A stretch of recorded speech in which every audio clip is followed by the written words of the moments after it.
Campus is presented by Outback, proud sponsor of the 2003 Outback Bowl. Hey, you ready?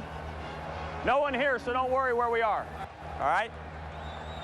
He was here once as a backup quarterback for UCLA, didn't play, once as an assistant coach in Colorado's Hail Mary game, and then, of course, as a head coach when his team got whacked here 5 years ago. We've talked about the living history inside the big house, inside this brick wall that rings this field, from Tommy Harmon to Desmond to a certain number 2.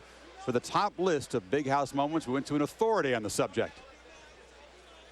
Man, fellas, I wish I was back there with you in the big house. Whew. Man, I know I had a lot of great moments back there. Intercepted by Woodson. It's nothing like running out to 106,000 screaming fans every week. There's nothing like running out there to the fight song.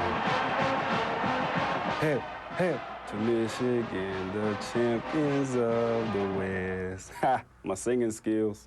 A lot of great plays at Michigan, but none bigger than my man AC's last-second catch against Indiana.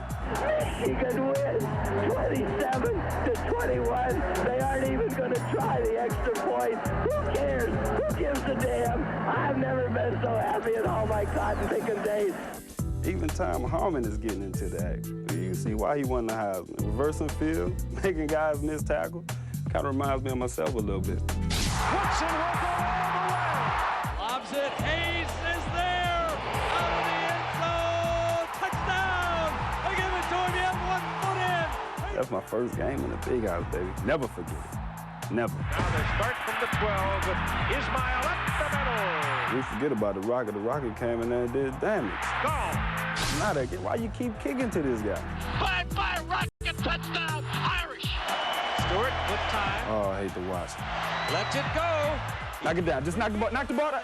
Oh. In the air. Caught. Touchdown. Incredible. I was already in my car headed home when the play happened. Things will get better. He's going to throw. He pumps once, now heaves it deep in the end zone. Touchdown! Desmond Howard! Michigan fans, get up in your seat. Raise your hands. And it runs Howard back. Look at that. Yeah, this man is free running into the end zone. We love that. Goodbye. Hello, Heisman. Strike the pose, Desmond. You just won the Heisman. Woodson back, grabs this one on his 23. You put a 1 on that jersey, it's Desmond. Take the 1 off his jersey, it's me. He's gonna go all the way. Touchdown, Michigan! 106,000 fans. Probably 50,000 of them got my jersey on. I gotta represent. Woodson, leaping touchdown. I make plays, baby. Hey, I make plays. That's all to it. They do all the talking. I do the walking, baby. Well, guys, it's been fun sitting up here bringing back old memories. Man, I think I did a pretty good job up here today, too. Lee, Kirk, watch out for your job. Smooth, but not objective, I don't think. No. That touchdown he scored right behind us here down this sideline. If the Michigan offense today is going to make some more memories, they got to improve, because some of their numbers last year were pretty embarrassing, and they know it. I think most Michigan fans blamed it on John Navarre, but I think it's unfair. Michigan couldn't run the football last year. They were 8th in the conference and running the football, 139 yards a game. They have a new offensive coordinator in Terry Malone. First thing he said is, we're going to become more physical. We're going to be able to run the football, and he has a backfield that has the ability to do that. Now, they've moved B.J. Askew back to his familiar role as a fullback. They can take advantage of his versatility. He can run the ball. Look for him to also try to have a chance to make some big catches out of the backfield. Chris Perry has dropped about 15 to 20 pounds. He's leaner, and he's running with a lot more authority.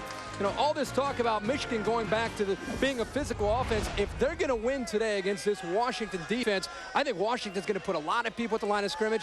Michigan's going to have to throw with John Navarre for them to win this game. That's a good point. You know, when you look at this facts right here following, you can see there's no chance that Washington can stop the Michigan offense. These are all true. Washington was last in the Pac-10 against the run last year. Michigan can run. That's number 1. Washington uses a 3-4 structure. They haven't changed it. They had 175 points scored on them in the last 4 games. That's number 2. But they do have a great linebacker, and that's number 41, Ben Madavi. Now watch Madavi, number 41, here on the goal line as he jumps over the line and makes a tremendous play in the backfield right there in the middle. Boom! great play. Now, the last stat for the Michigan fans to get excited about is this one. Last year was the first time in 25 years that the Washington defense gave up more points than the Washington offense scored. Number 3. They say they're going to surprise people. The defense has dominated the Washington offense 1-versus-1 in scrimmage. Major anticipation for the kickoff, sure, but also for the Kirk and Lee predictions. Huskies and Wolverines, what do they think? That's coming up next. 2003 Outback. Today's show, presented by Discover Card, proud to be the sponsor of College Game Day. And in part by AT&T. Let AT&T network your enterprise for measurable results and boundless possibilities. From a clear and quiet morning in the big house, more than 110,000 filing in, set for kickoff. Hey, next week on game day, it's not bad. We're at the Swamp, Grossman and the Gators against the mighty Miami Hurricanes. It'll be a lot of fun. 10:30 to noon Eastern time tomorrow. Prediction time. Can the Huskies hack this atmosphere? Is Michigan ready to make a statement? Prediction. Well, first of all, the atmosphere. Rick Neuheisel's talked to his team all week about trying to weather the storm early. He said if there's nothing he learned going back to 1997, it was the fact of just staying in the game and not panicking. So the first quarter is crucial for Washington. I think when it comes down to it, the team speed becomes a factor. And that's why I like Washington in this football game. Watch the passing game. Cody Pickett to Reggie Williams. That's the difference. Washington speed wins over Michigan. Very good analysis. I'm going to make it real simple and quick. Okay. They're going to love you, Tommy. Here comes They're going to love you. the most bizarre Husky head I've ever seen. And let the marshmallows fly. You guys both have a lot of belief Washington can overcome their road troubles. I think they will. Until you've done it, I'm not sure you can say you've done it. But just to balance things out, I'll go with the Wolverines. The winner of this game will get a huge win to propel themselves forward for the 2002 season. In Happy Valley, Zach Mills and the Knit. Of the world of sports, though not quite as fast this year. Well, this is the first year we have the 12th regular season game, and with Classics, Bowl game, a lot of teams are going to play 14 games. Nobody is going to get through undefeated. So if you're going to lose, lose early and hope you don't have any late season injuries. At this point of the year, we always say everything is up for grabs. Oklahoma has a win. Didn't look that great at halftime, though. Florida State has a win. Back out to the game. Enjoy the first half. John and Terry, it's not Times Square, but it's the place to be. A spectacular day in Ann Arbor, Michigan. Michigan Stadium, 108,000 strong as we get set for the Pac-10 against the Big Ten. Our holiday weekend bash presented by AT&T Wireless begins at the Big House, and it's a battle between the Huskies of Washington and the Wolverines of Michigan. Hi again, everybody. I'm Brad Nessler with Bob Greasy. This is the first matchup this year of two top 10 teams. In Greece, they played last year. Washington pulled an upset with just a couple of big plays. But as you come into this season, Washington's got questions about their running game. I don't think anybody questions the defense of Michigan. With that in mind, are we going to see the ball in the air for the Huskies? Well, neither team finished strong last year, and neither offense played well last year. For the Huskies to have a chance today, they're not going to be able to run against Michigan's defense. They got to make some big plays, and they've got some big playmakers. Cody Pickett, last year, the quarterback, he's in his 4th season now. Last year, had a lot of injuries, had an off season. He's had surgery, he's back and ready to play. He can make plays. And Reggie Williams was a freshman last year, true freshman, 60 passes he caught, freshman All-American. He is special. Watch him play today. Talking about the offense is not playing well at the end of the year, John Navarre took a lot of criticism from the fans here in Ann Arbor, and Brian Greasy knows as well as anybody how tough it is. We've heard about a new-look Michigan offense. Is that true or false as we come into this? Well, first of all, quarterbacks, too much credit when you win, too much blame when you lose. Navarre didn't deserve all that. He had a lot of help. A lot of players graduated from that team. But what he has to do is just come in. Terry Malone's a new offensive coordinator. It's not going to be anything new and different. They're going to try and run the ball. They'll spread it around, but Navarre has to make some plays for this team to win. They've got the defense to do it. Now can they do the offense? There comes the veteran group of Wolverines. They have Rose Bowl aspirations, as do the Huskies of Washington. We'll talk more about it when we come back to Ann Arbor in a moment.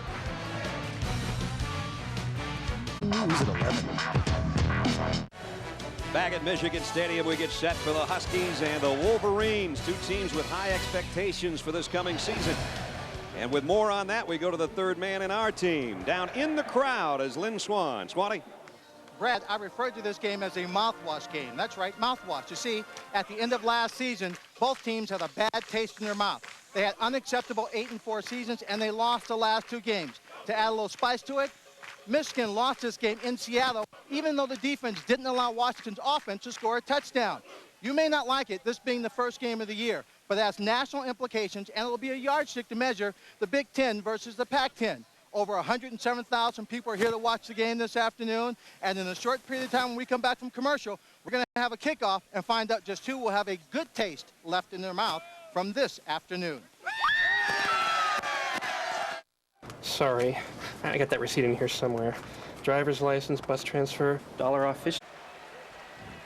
Michigan with a 1-game lead in the series, this being the 12th matchup. As Swanee said, last year it was Washington with a big quarter, really, is all they did against Michigan to win 23-18. 4 of those 11 previous meetings have come in Rose Bowls, and that's what these two teams are hoping for this year. Rick Neuheisel, his 4th year as the head man at UW, 26-10. Before that, the head man at Colorado. He's been here as an assistant coach and a head coach at Colorado. In the big house against Lloyd Carr. Lloyd's 2-1 against Rick. He's in his 8th season. That's his overall record, 66-20. And over the last 6 years, one of the best records of any coach in college football. Just to finish up on the series, Washington has won 5 of the last 7 games between these two schools. So Michigan won the toss, and they have deferred to the second half. Philip Brabs will tee it up for Michigan. And that is going to be an area to watch for the Wolverines. They were spoiled for so long with Hayden Epstein as their place kicker, kickoff man, back deep, Charles Frederick and Nate Robinson. And both are dangerous. Frederick is a speedster. Robinson is a second-generation Husky. You remember his daddy, Jock, who was an MVP in a couple of bowl games. He's a true freshman. And we are underway in Ann Arbor. Frederick is 5 yards deep. He'll take a knee. So the Huskies will start from their own 20-yard line. And bringing them out will be their quarterback. The guy that Bob talked about, Cody Pickett. And he's a tough customer. Played about half of last season with a separated shoulder. And he showed us his shoulder yesterday and said, well, it's a lot better now. You should have seen this thing. It's still got a bone sticking up about 2 inches where it's not supposed to be. The junior, there's his numbers from last year. Should have seen what it looked like before that. That's what he said. That's what he said, yeah. From the 20, and he'll start with 3 wide receiver offense. Reddick joins Williams and Arnold. Rich Alexis is the single setback. And Pickett wants to throw on first down and does, and finds his tight end out in the flat. Going to be a short gain, 2 or 3 for Kevin Ware. And it's Cato June in on the stop for Michigan. The Alamo Car Rental starting lineup for the Huskies. Here's the big uns up front. Barnes, Butler, Backert. Dan Dix starts for Elliott Zajac, who broke his leg. He was one of their captains. Alexis, can he carry the load in the backfield? Tuiasosopo, the fullback. Ware, Williams, and Arnold round out the starting lineup. Rich Alexis now out as a wide receiver. Empty backfield. So Pickett obviously is going to throw across the middle. A little drag route out to about the 27, 28-yard line is Charles Frederick. And Victor Hobson made the stop defensively for Michigan. For the Wolverines, a stout defense. We talked about it. These guys are all experienced. Rumashek, Hoyer, Lazarus, and Orr, the front 4. The linebacking core, Hobson's the captain. Kaufman, a newcomer in there, and Carl Diggs. And the secondary, one of the better ones around. Marlon Jackson, freshman All-American last year. Drake and June, great safeties. Marcus Curry mans the other side. And there's Marlon Jackson, and a lot of times he'll be head up with Reggie Williams, another freshman All-American wide receiver for the Huskies. Pickett on 3rd and 3, hit his tight end. It looked like he hit him right in the arm, but he didn't turn quick enough. And it's 4th down. A lot of substitutions, a lot of specialty on defense and offense on the first 3 plays. Washington comes out, 3 passes, 3 short drops. Nothing's changed. They still have to punt the football. They were not going to try and run against that Michigan defense right out of the box. Back deep is Julius Curry as Derek McLaughlin is set to punt. McLaughlin had all kinds of trouble last year with getting punts blocked, and let's see if Michigan wants to force the issue the first time out of the blocks. They appear to have the return out. They got relatively close, and it's not a good kick. And out of bounds to give Michigan great field position at about the 39-yard line. You're right, Brad. He had 5 blocked last year, one of them against Michigan. I'm sure he had bad memories, and there was a little pressure on him on that kick. There's John Navarre. Bob and I talked about him. He's down about 15 to 18 pounds. Says he can feel the difference. Lighter on his feet. Looked like pretty good numbers, but a lot of those interceptions came in the last 34 ball games of the season. 11 interceptions in the second half of the season. After a 6-1 Michigan start, things started to unravel, and he felt the pressure of being the man under center for the Wolverines. From their own 39. They want to get him in rhythm, and they throw it out to B.J. Askew. Tiptoes out of bounds about the 42. So they pick up 3 or 4 yards on the opening play of the season. Here's the Alamo offensive lineup for Michigan. Morgan, Boz, Pearson over from the defense to play center. Petruzzello and Tony Pape switches from left to right tackle to try to help their running game a little bit. Perry and Askew in the backfield. We'll see them a lot together. Benny Japrou is the tight end. Edwards and Bellamy the starting wideouts. Pick up a 4 on the first play. Second down, 6. Bellamy in motion. Here's the give and a big opener inside for Perry, and he's going to go. Chris Perry on the second play of the season. Touchdown, Michigan.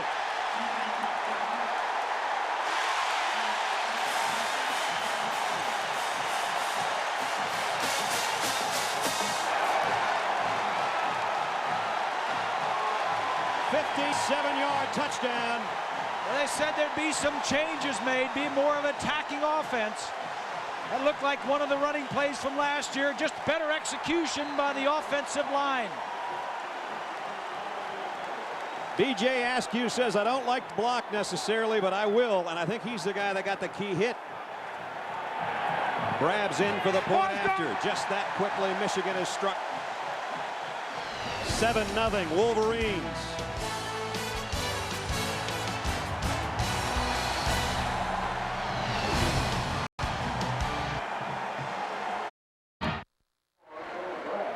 Go back and take a look. Petruzzello and Pearson, these two linemen, the ball's going to go right up through here. Take a look at it. There's the blocking up front. Petruzzello on his man. Now you get through the hole. Now look at the hole you got to run through. You got one man. The back has to beat somebody, and Perry just beats him. Career long run for Chris Perry. Only his 5th career start. 57 yards, 7-0 Wolverines. That's just good execution up front by the offensive line. Poor tackle. Frederick, 3 yards deep, won't bring it out. And again, Washington, second kick return, second touchback. There's Chris, almost 500 yards on the ground last year. His only 100-yard game was against Bowling Green as a freshman 2 years ago. Get the feeling that the emphasis is going to be more on Chris Perry this year than on B.J. Askew, who was the key guy in the backfield last year. Askew has now moved to fullback. Perry's in at halfback. He's the guy that got that seal block on the inside linebacker that helped spring it. First down from the 20. And now on the ground of the Huskies, and Alexis puts his head down, and Rich Alexis got 4, almost 5. Cato June up to make the stop. Rich Alexis also lighter this year. He's lost a considerable amount of weight and has made him quite a bit quicker. Leading returners for Washington. We talked about Cody Pickett. Only 400 yards passing. Alexis close to 400 on the ground. And Reggie Williams we have not seen yet, but you can bet we will. This offense last year in the nation got it done through the air. They were 16th through the air passing in the nation, 96th rushing. They'll try the ground again. Alexis got the corner. Might have gotten enough for the first down. Got out, it looks like, across the 30-yard line right in front of the Michigan bench. So they're trying to establish a little bit of a ground game, too. That'll help their play-action passes. And you know pretty soon they're going to look for number 1, Reggie Williams. And you know, first 3 plays of the game today, they threw the football. They didn't throw it to Williams, but they came out and threw the football. And if Michigan defensively learned anything, says, hey, they're loosening this up already. Don't play the run. And now Washington comes back, picks up a first down on 2 running plays. Good play calling. Keith Gilbertson, the offensive coordinator. 2 tight end set. Williams trots out into the slot on the left side, and now he'll be the motion man. First down, Huskies. They'll stay with Alexis. This time about a yard, and that's about it. Zach Kaufman, the inside linebacker, the first one there. Kaufman is playing in there. First start today for the young junior, Zach Kaufman. Larry Foote and Brackens, the two inside linebackers from last year, have graduated. Todd Howard was the only other defender on that Michigan defense that they lost. 8 guys returning from the defense that ranked 12th in the nation overall last year. How tough it is to move it against him. And they didn't get much that time. A yard, second down, and 9. Pickett looks like he's changing things up at the 31-yard line. Comes up firing. Throws it outside. Near the 37 is Charles Frederick. Frederick, quite a story. He's a guy that one of 3 players who came out of the same high school in Lake Worth, Florida, and has been homesick at times. Left one time last year. Didn't know if he was going to return to the football team. And then spring practice after playing football, or rather basketball, with a Husky team, kind of burnt out. And he took off from spring practice for a day or two. And Rick Neuheisel said, "You're going to have to earn your way back." Well, he apparently has. Yeah. Third down and 3. Last time Michigan stopped them on their third down attempt, and now they're bringing everybody up close, and it pays off. The ball is loose. Michigan, I think, has got it. They do. Julius Curry is the guy that comes up with a big play. Cato June caused the fumble. Jim Herman, the defensive coordinator, said one of the things we want to do this year that we didn't do last year defensively is knock the ball out, get more turnovers, get the takeaways. Zach Hoffman, number 37. I don't know if Stevens, 13, knocked it out or what, but it was close to it. Curry's the guy that comes up with a fumble recovery. Just good, aggressive defense by Michigan. Great field position. Did they go for the home run on the first play here? Yes, they would. Play action. Here comes Navarre. There it goes. Got a man just overshot Braylon Edwards. He had him open by a step. Even though the defense has an inkling that you might go for a big play after a turnover on their side of the 50-yard line, you still got to play it. You still got to make the play. It was a good call by Terry Malone, the new offensive coordinator. I'm sure Lloyd Carr is happy with that. This offense for Michigan needs to open it up. There's their They've sudden been change. Too predictable, Brad. That's their sudden change from last year. And that sudden change, they went for all of it. Navarre had time, just overshot his man. So it's second down and 10.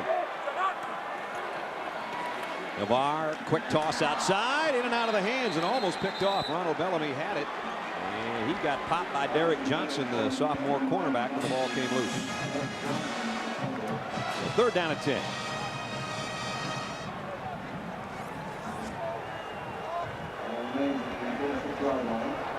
The throw is right there. Bellamy just doesn't hold on to it. Just a little behind him.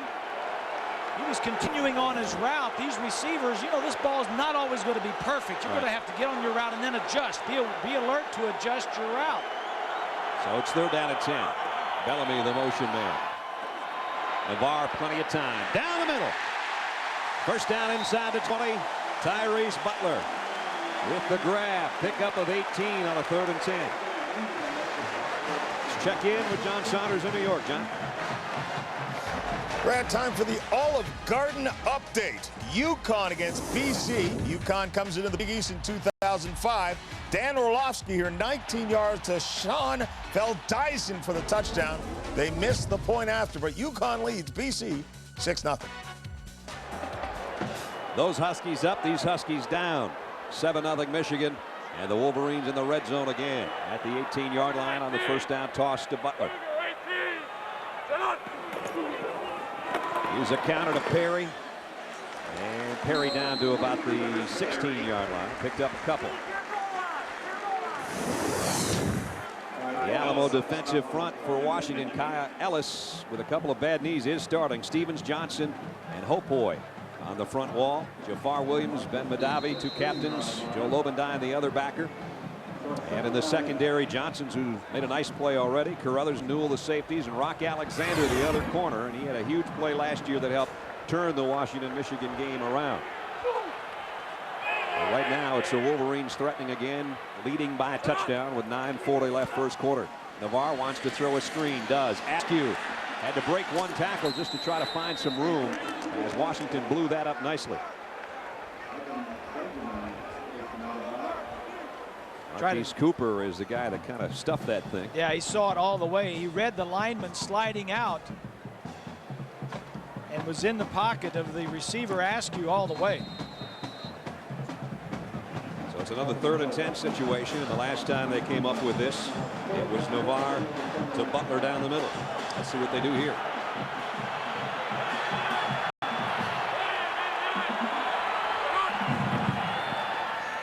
Quick drop, quick throw, in and out of the hands of the intended receiver, B.J. Askew, who curled out of that backfield, and Ben Madavi let him have it. So that's going to force a field goal situation. And this has been a huge question mark all the way through spring ball and the fall camp leading up to this game, is how good a kicking game Michigan would have. And Philip Brabs has showed us his leg with 2 kickoffs for touchbacks, but we haven't seen him in a field goal situation yet. So a good look at Ben Madavi, who forced the 4th down. 36-yard field goal attempt by Philip Brabs. The kick on the way, and he missed it to the left. So the question mark remains. No good. Wolverines with an opportunity to add to their lead, but they come away missing a 36-yard field goal with 9:24 remaining in the first quarter. Didn't do much with a great opportunity, great field position on the fumble by the Huskies. That's a plus for Washington. Offensively, they turned it over. Rick and tell them, hey, all right, let's go out there and make some plays, move it down the field. Go back to their regular game plan now. I don't think their regular game plan, though, is going to be a pounded out type of thing, though. Never against this team. You're not just going to take it 15, 16 plays against this Michigan defense. You got to have some big plays. Pretty soon they're going to try Reggie Williams and Marlon Jackson. They're to the top of your screen. Pickett's looking the other way, and now comes back, or wanted to, but he pays the price. Dan Rumashek, who had 7 sacks last year and was all Big Ten's, got his first one of 2002. This Michigan defense led the nation in sacks last year with 50. Rumashek, 92, just gets inside the tight end. The back can't get him, and that's just easy picking. Tight end and a back trying to block Rumashek. Forget it. Now, all the defensive linemen in the meeting tomorrow or the next day will give him heck. That's not a real sack. You didn't have a lineman blocking him. It was good enough to drop Pickett for an 8-yard loss. Quick throw to Arnold. And he got it back out across the original line of scrimmage. So it'll bring up a 3rd down situation that should give him an opportunity anyway. Paul Arnold, one of the captains, if they get it in his hands, he's a guy that can blaze down the field in a hurry. 43 receptions last year, 4 for touchdowns, averaged over 15 yards per reception. They've got some players that can make plays. Cody Pickett says, I don't want to force things. I've got enough playmakers. If I get it in their hands, they can do the work for me. Well, he's got his work cut out again because it's 3rd down and 7. Straight drop. Has to hurry it across the middle and got it complete to Frederick, and he's got a 1st down. There's another one of those playmakers out to the 37. When Frederick did return after being indefinitely suspended from practice, his attitude improved, and they said the play of this wide receiver definitely improved. Yeah, he's just going to come down, cross the field, and Cody Pickett is going to do a nice job of holding it until he clears, and that's a nice 1st down for Washington. It's important that they pick up some 1st downs to get some of the momentum away from Michigan. Well, they'll get a little bit of room to work now. 1st down just inside their own 38-yard line. Whoa. Alexis met in the backfield in a hurry. Man, did that get stuffed. And it was Grant Bowman, the junior defensive tackle, who just took his would-be blocker out of the way and put his helmet right in the middle of Alexis' gut. You talk to any offensive coordinator in the Big Ten or anybody that plays Michigan, they'll tell you that Michigan's defensive line stunts and moves and slants more than any team almost in the country. Just when you think they're going to be somewhere, yeah, they're not. No, if they line up right over you, they're probably not going to come straight off. Now the Huskies go back to a 2 tight end set. Watch the shifts at the snap. And they do a stunt up front. Finally, a throw out complete, but Reggie Williams takes himself down. Well, that was the first play. 13 plays had gone by, and that was the first time that Reggie Williams had touched the ball. Bob and Brad, you were talking about Charles Frederick as he comes back in the ball game. Although Rick Neuheisel treated him extraordinarily fair and gave him an opportunity to come back to the team, he caught a tremendous break in training camp when Paul Arnold was injured, and he got all the reps. That really made the difference in him playing this afternoon. That's exactly right. And he's got a couple catches already. He's part of a 3 wide receiver group. Michigan thinking about a blitz. They're not thinking, they're coming. Here they come. There's the slant. Williams hangs on to it.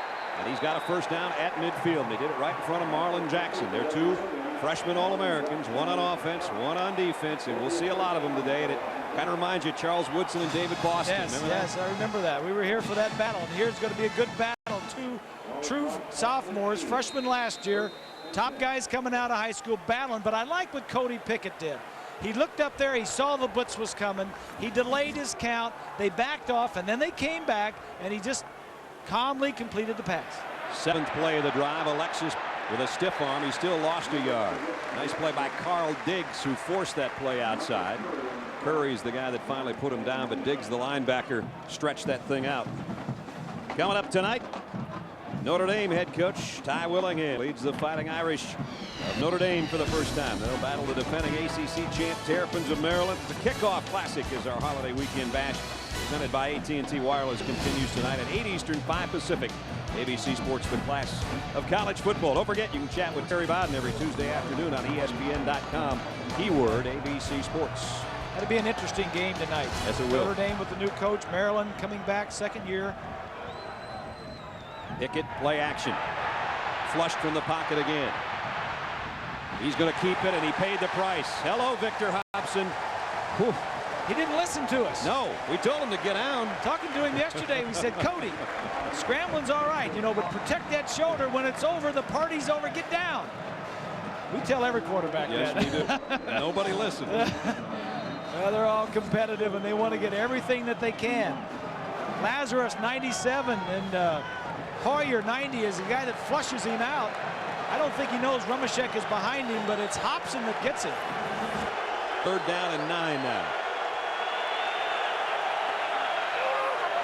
Pickett has time. Flares it out to Alexis. Can he get to the sticks?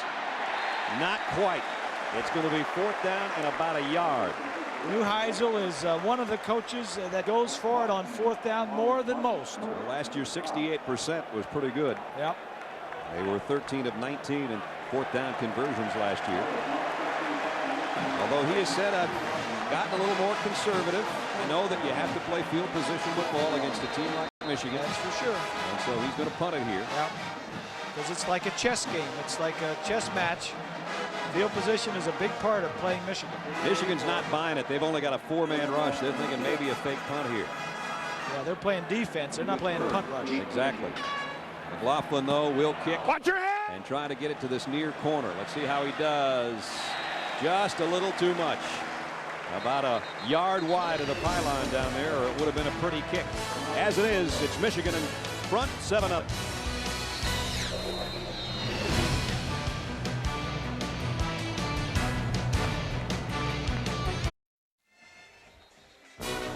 ABC Sports presentation of college football brought to you by AT&T. Welcome to M-Life, AT&T Wireless.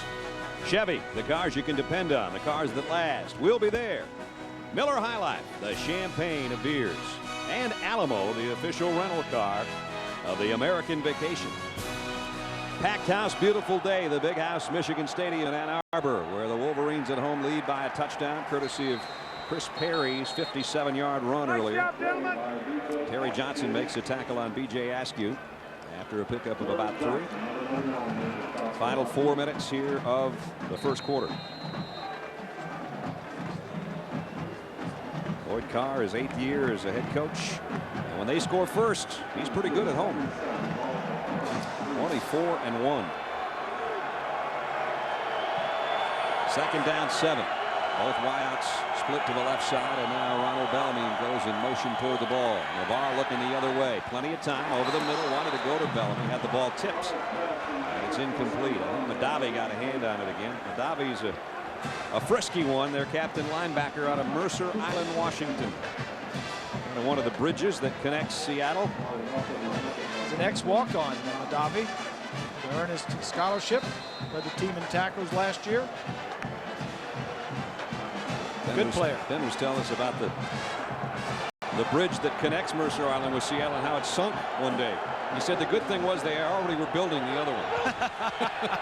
And he said nobody was on it. They didn't care about it. Up, fumble. Navarre has to pick up. All right, let him out, buddy. Mishandled snap, and it's going to be 4th down for Michigan. In trouble with the exchange. You know, Pearson is a defensive lineman, moved over to offensive center this year. In high school, he was a fullback and a linebacker, so this is all new to him. Making his first start at center, I think he just snapped and turned the block too quickly. So Adam Finley set to punt. Charles Frederick is a guy that can take it coast to coast if you give him an opportunity. And he'll have a chance to field this. Frederick from the 32. And he gets out to about the 42. Good field position for the Huskies. When we come back, they trail the Wolverines 7-0.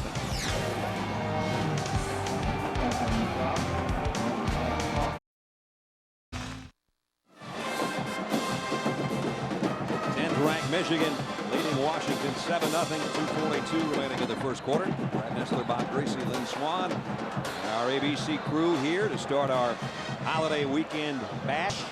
We'll take you all the way through Monday night when it's Auburn and USC, and all parts of the country and all time slots in between. Cody Pickett's now got some good field position to work from the 42-yard line. 8 of 9, 61 yards for Cody. 5 different receivers. Bootleg. Pickett wants to throw the out, and what a beautiful defensive play by Marlon Jackson. That's why everybody raves about it. Yes. We'll talk more about it after we check in with John in New York.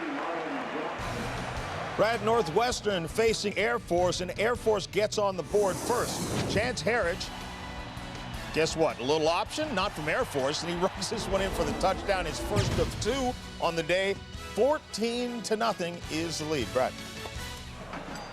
Coach DeBerry would say about that, we're right on schedule. Yep. That time that pass was intended for Reggie Williams. Hey, that was well designed. Williams had about 3 or 4 yards on Jackson. The ball was released on time. He just recovered and got up and knocked it away. Beautiful, and came through around with the right hand. Didn't push from behind. That's why people compare him, starting to compare him with Charles Woodson, who won a Heisman Trophy here. Well, same kind of temperament and personality. Jim Herman, the defensive coordinator, says. Very competitive. He says those guys don't back up. He says they have confidence. They're very competitive. Same thing that Woodson had. Doesn't want to get beat even on one play. Second down 10. Pickett stands in, throws a strike. Nice pass, complete. Eddie Jackson. Good made stuff. The catch. Good stuff. Good pitch and catch. ABC Sports tomorrow will reveal new details about the horrific events of September 1972. Our great hopes, our worst fears. The tragedy of the Munich games tomorrow at 1:30 Eastern, 3 Pacific on ABC. Doesn't seem like that long ago. No, it doesn't. I hear that is going to be really a terrific show. Jim McKay, and Peter Jennings, and the group look back at really was what was terrorism at its infancy, I guess, in our opinion, and having watched it develop on TV. 3rd down and a yard. 2 tight end set. Oh, tough yard it had to be. I think he got it. Rich Alexis, his second effort, might have gotten him the 1st down because he got popped at the line of scrimmage, if not behind it. It's tough to run against this Michigan defense when the situation calls for a run. And they moved the sticks. 1st down. Here's a look at the pit. That's Bowman 60 and Stevens 13. They both slid to the inside. Kaufman covered up for him, as did Reed, number 56. How tough is it? Alexis has 7 yards on 7 carries, but he got enough there to get the first down. Washington has owned the football, but it only takes about 8 seconds when Chris Perry goes for a touchdown. And now it's Pickett. Deep out on the far side, incomplete. Eddie Jackson, the intended receiver, working on Marcus Curry over there. And it'll be 2nd down and 10 when we check in New York. Brad, Penn State trying to bounce back from back-to-back losing seasons facing Central Florida. Zach Mills will option the pitch to Larry Johnson. He goes to 23 yards for the touchdown. Put him on top 7-3. Penn State has added a field goal. Now 10-3 over Central Florida. Brad.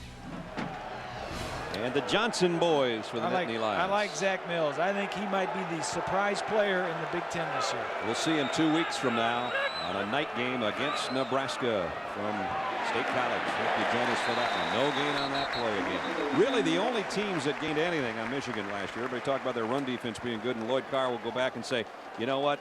Don't forget about Minnesota, Wisconsin, and Michigan State. They put some yards on us. So. Yep, they did. Yep. And they play them all the time, but the end of the year was not good for Lloyd, losing to Ohio State here at home and then losing the bowl game big time to Tennessee. Versus non-conference opponents, 20-4. 8 straight opening wins for Michigan. This is the earliest they've ever played an opener, and they lead by 7. 3rd and a long 9. Pickett comes up firing too high for Reggie Williams. I don't know if somebody got in his face and he had to adjust that throw, or if he just threw it too high. Well, he had him, but he did throw it a little high. There was somebody in his face. It brings up 4th down again. Michigan is doing a lot of things, has always done a lot of things defensively. Rick's going to go down and says, that's all right, just settle down. Don't try to force it. I got a smart man on the other sideline, defensive coordinator Jim Herman. He's been doing this for a long time. Smart guy. McLaughlin set to punt, his 3rd punt. Last one he sailed out of bounds, just missed the corner. Watch your hands, watch your hands. End over end kick this time. Julius Curry takes it on the run at the 16. Curry, nice return out to the 31-yard line. Got about 15 on the return of a short punt. So Michigan goes back to work at their own 31-yard line. Tomorrow, ABC Sports Holiday Weekend Bash presented by AT&T Wireless continues. Defending SEC champion LSU. The Tigers will take on number 16 Virginia Tech. That's tomorrow, 2:30 Eastern, 11:30 a.m. Pacific. ABC Sports, the class of college football. That'll tell a lot about those two teams. That's a good one right there. That'll be a good ball game. I don't think we'll see Michael Vick running for a touchdown, though, for the Hokies there, as you saw in the promo. Maybe Lee Suggs, or maybe one of those guys. Pickup of about 3. Greg Carruthers. Chris Perry. So Michigan's big play came on the ground. Something that they want to reestablish their ground game this year. Last season they averaged 143 yards a game. That was the 2nd lowest in 3 decades for Michigan. And on the ground they are dropped for a loss there. Kai Ellis, nice play from his defensive end position. And the first quarter comes to a close. So the matchup of the Wolverines and the Huskies through 15 belongs to the hometown Michigan team. 7-0. ABC Sports presentation of college football will return after this message and a word from our ABC stations. 17th on ABC. I'm Kim Covington. You're watching WZZM 13. You're watching ABC Sports, the class of college football.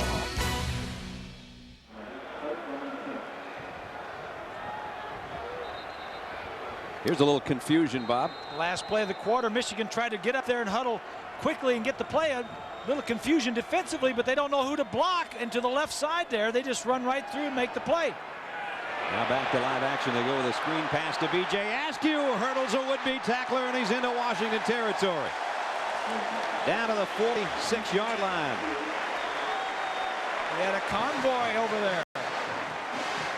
On the left side, Michigan has always loved their screens, and Askew has caught a lot of passes in his career in Michigan and knows what to do with it. The all-22 is just going to be a screen out to the top of the side right out here. DJ, the leading returning receiver, with Marquise Walker having gone on to pro football. 26 catches last year and a big one there for 24 yards. Sanderson now checks in as a fullback on first down just outside the 45. Nice play fake by Navarre. Might want it all. Deep ball's got a man and got him. Touchdown, Braylon Edwards.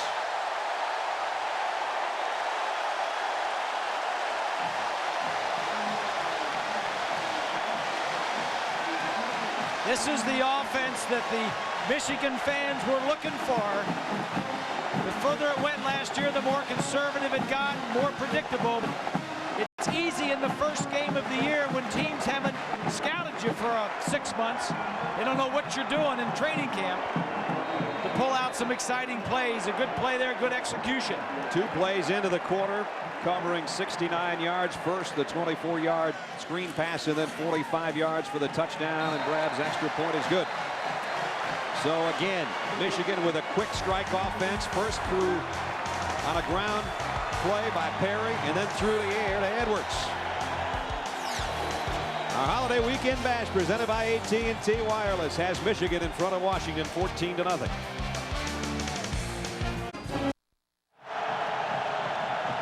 Tenth-ranked Michigan by 2 touchdowns now, following the Navarre-Edwards touchdown pass. Brass kickoff to Charles Frederick at the 4. Frederick got a little seam.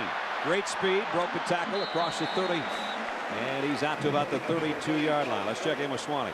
Well, Brad, we had a chance to talk to Keith Gilbertson, the Huskies offensive coordinator, and we asked him what questions he had about this offensive unit in this particular ball game. And I thought it was kind of interesting. He said, can we fix whatever is wrong? It's one of the things on that list.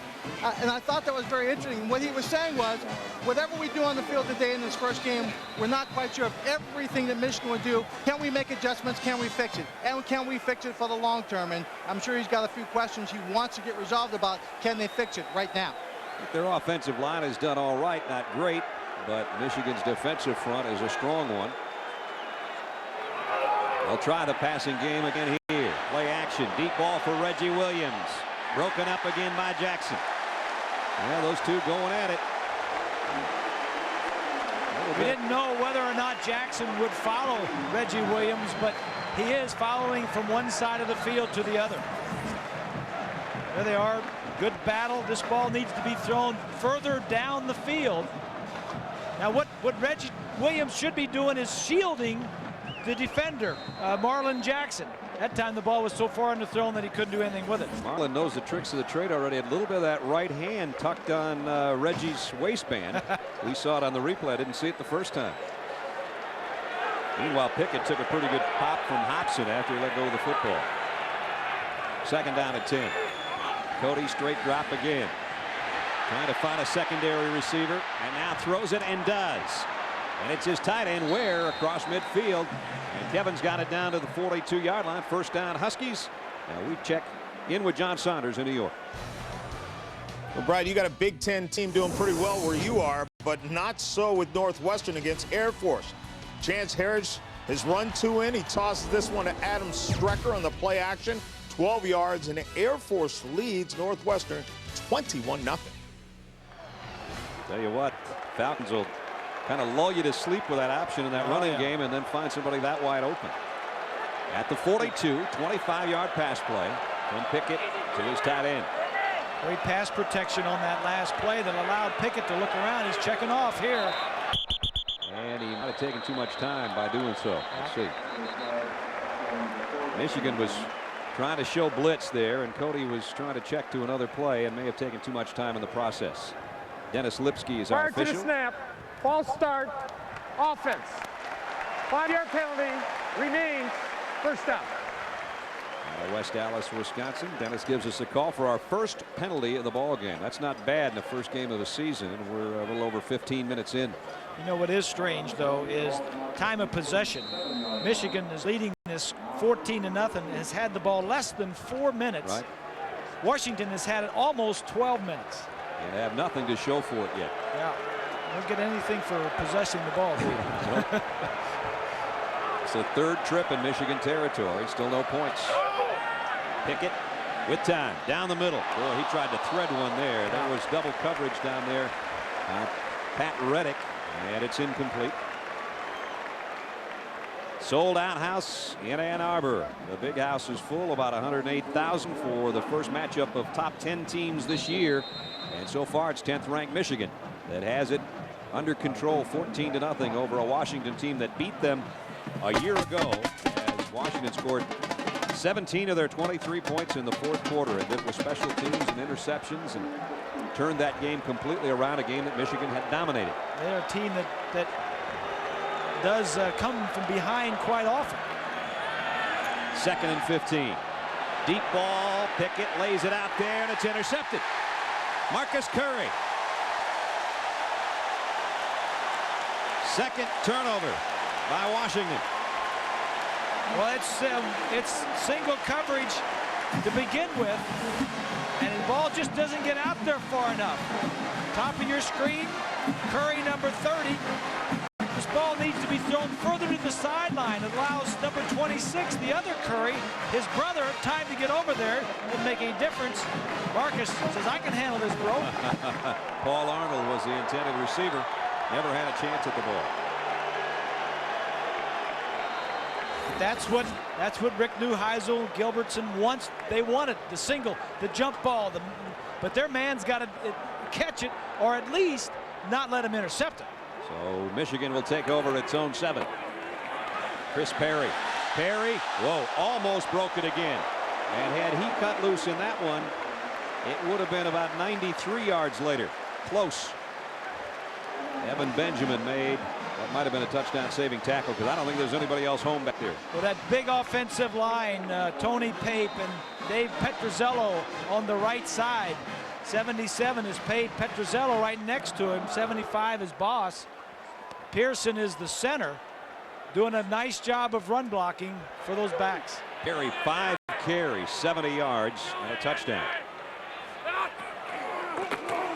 He'll get the call again. This time tough sledding off the left side. Got a couple out near the 20. Jafar Williams, the outside linebacker, made the first hit. Coming up next, our holiday weekend bash presented by AT&T Wireless will continue with regional college football action. Virginia will take on the Florida State Seminoles, or Illinois and Missouri. Those are the matchups. Defending Big Ten champ Illinois against the Tigers. ABC Sports, the classic college football.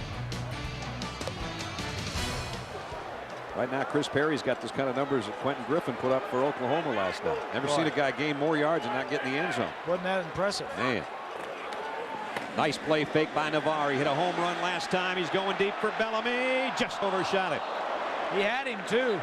Almost the same play last time he hooked up with Edwards, this time going for Bellamy. And the free safety, who was in the middle of the field, pulled up on the play action fake. I don't know why, because it was third down. And the receiver got behind him. Bellamy just overthrew him a little bit, and that was not a bad spot to miss, and that is long. You don't want to be short. Cody Pickett's thrown a couple short, had one of them picked off. So now brings up third down. And a long 8, we'll call it 9. From the 19-yard line. Straight drop for Navarre. Pumped. And almost lost it, and then got drilled. Kai Ellis. Kai's having a nice ball game for a guy that's been so banged up over the past year or so. Yeah, he's by far their best pass rusher. He was the junior college player of the year a couple of years ago. 2 knee surgeries, wearing 2 braces. And he has not been able to practice the full complement of practices so far this fall. Adam Finley. Watch your hands has now. only 4 punts in his Michigan career. Kicks this one away to Charles Frederick. Frederick, nice move on the first defender and got out to midfield. 7-yard return. So again, Washington's going to have good field position, but can they do anything with it offensively? We'll find out when we return. Right now they trail by 14.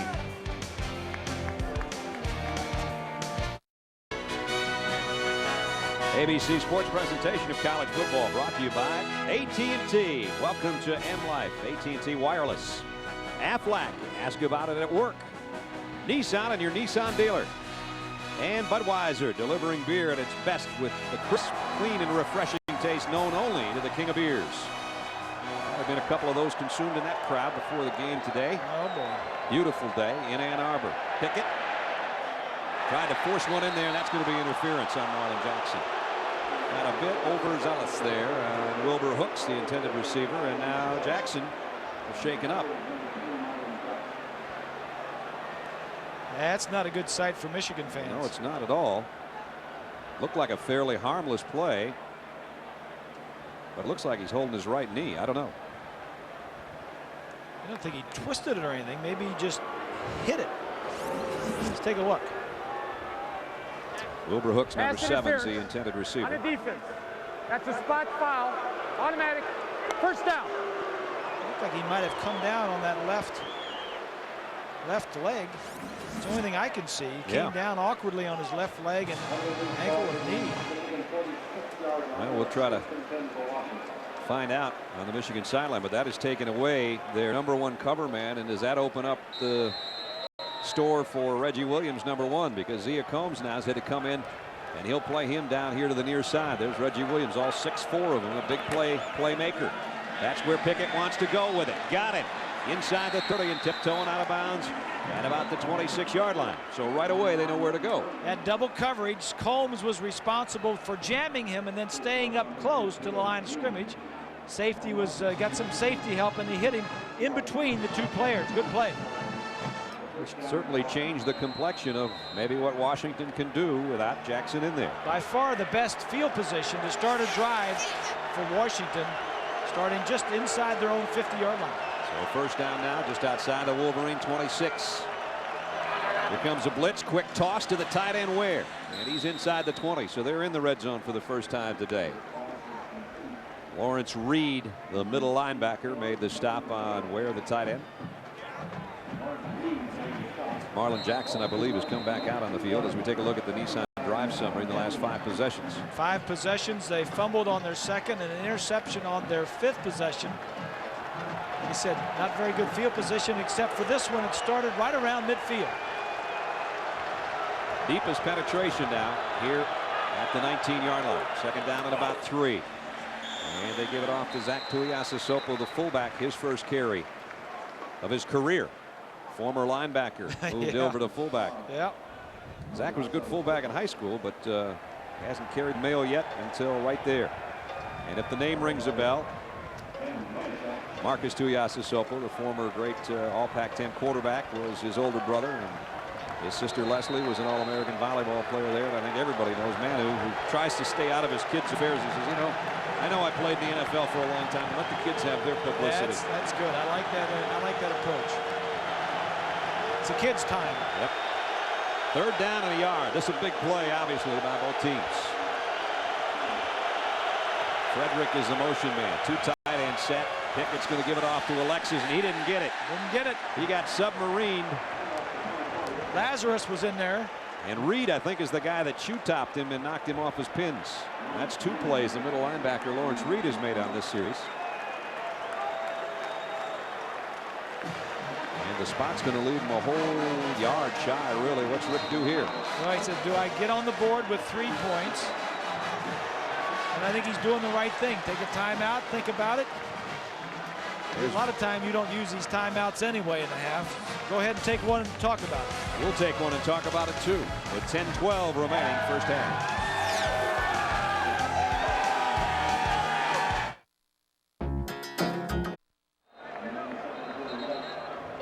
Rick Neuheisel took a timeout there with a 4th down and a yard coming up to make a decision. Lots of things going through his mind. And his decision is they're going to go for it here. Marlon Jackson still on the sideline, itching to get back in there. One of the trainers was holding a brace and showing him a leg brace, and he didn't want anything to do with that. He was shaking his head no. Alexis up the middle. He got it, I think. Michigan says no. That's going to be, you know, it's all in this guy right up here. There the linesman that comes in running, waving his hands, he's got to put his foot down somewhere. Wherever he puts his foot down, that's where the forward progress of the ball was supposed to have gone. Just like an angry parent, you got to put your foot down. That's the best. That's the best we can do. I mean, you know, that's what he's looking for. He's looking for forward progress. It's not a perfect science, but he's the guy that made it, and I thought where he put his foot down was good enough. Yeah, I'd say the length of the football or so. They've got two guys. They've got a linesman on one side and a linesman on the other, and whoever has a clear shot at it, then they put their foot down, and then they bring in the 10-yard marker. See if they make it. Got it from one stripe to the tip. Not quite the length of the football. You think it isn't a game of inches? Watch Keith Gilbertson, the offensive coordinator. He thinks he's out on the golf course. Watch this. He starts lean. I don't know if that lean helps. Now he's saying, yeah, we got it. No problem. We got it. No problem. Marlon Jackson's checked back in. He and Reggie Williams out there by that number 1 where it's first down for Washington. Pickett wanted to throw a screen pass. He's in trouble. Now let's see what he can do on his own. And he's hitting the open field. Nice stop by Cato June, the safety. Yeah, Cody shouldn't be dancing and running sideways. These DBs are a heck of a lot faster than he is. He just needs to hit upfield. But you're right, they read the screen very nicely. Nothing there, so he should have just taken it upfield and got as much as you could get. Where they had the screen set up was the side where Reggie Williams was matched up with Marlon Jackson, and you could see Williams immediately trying to go for the block, and they were going to just try to dance around Jackson out there a little bit. But Michigan had it well read and defended it beautifully. A loss of a yard on the scramble, second down 11. 7th play of the Husky drive. Still looking for points. Play action. Pickett lofts it out to Tuiasosopo. And he's inside the 10.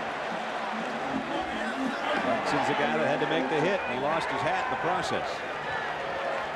Says, I don't mind these wide receivers, but you're going to make me hit these 250-pound fullbacks.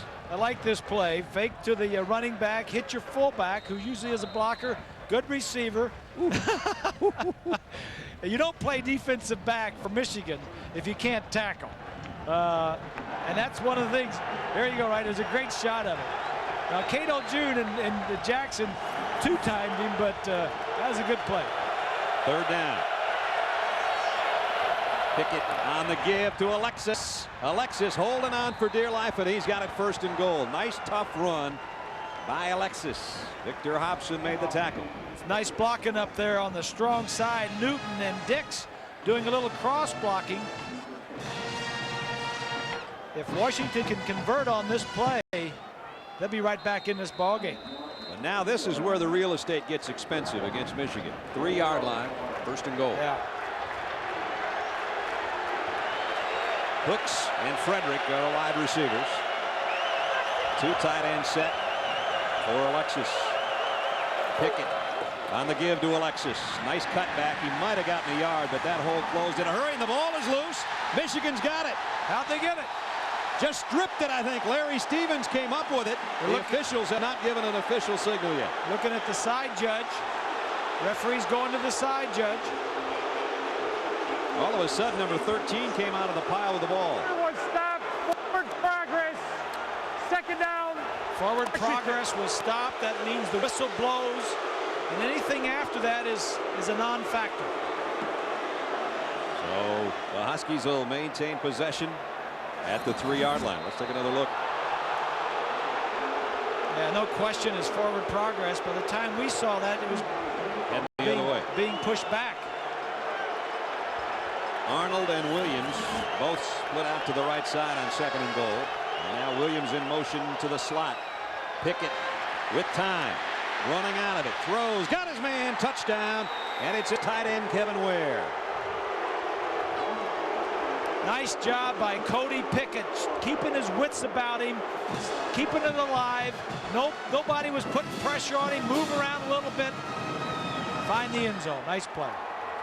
And a good drive. They didn't have to go that far, a little over 50 yards. And they had the ball a long time again. But finally they get points with 8:06 remaining in the half. John Anderson in for the point after. Out of a Cody Pickett hold. High snap. Pickett got it down, and the kick is no good. Wasn't even close. Not even in the ballpark.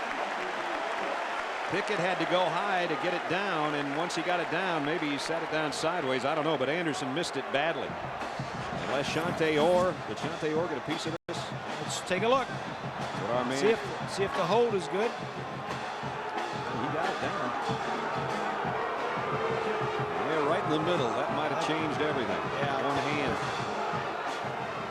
Take a look at the touchdown. This touchdown happens because of protection and keeping your cool in the pocket, sliding to the right, finding the receiver open, and then sticking him.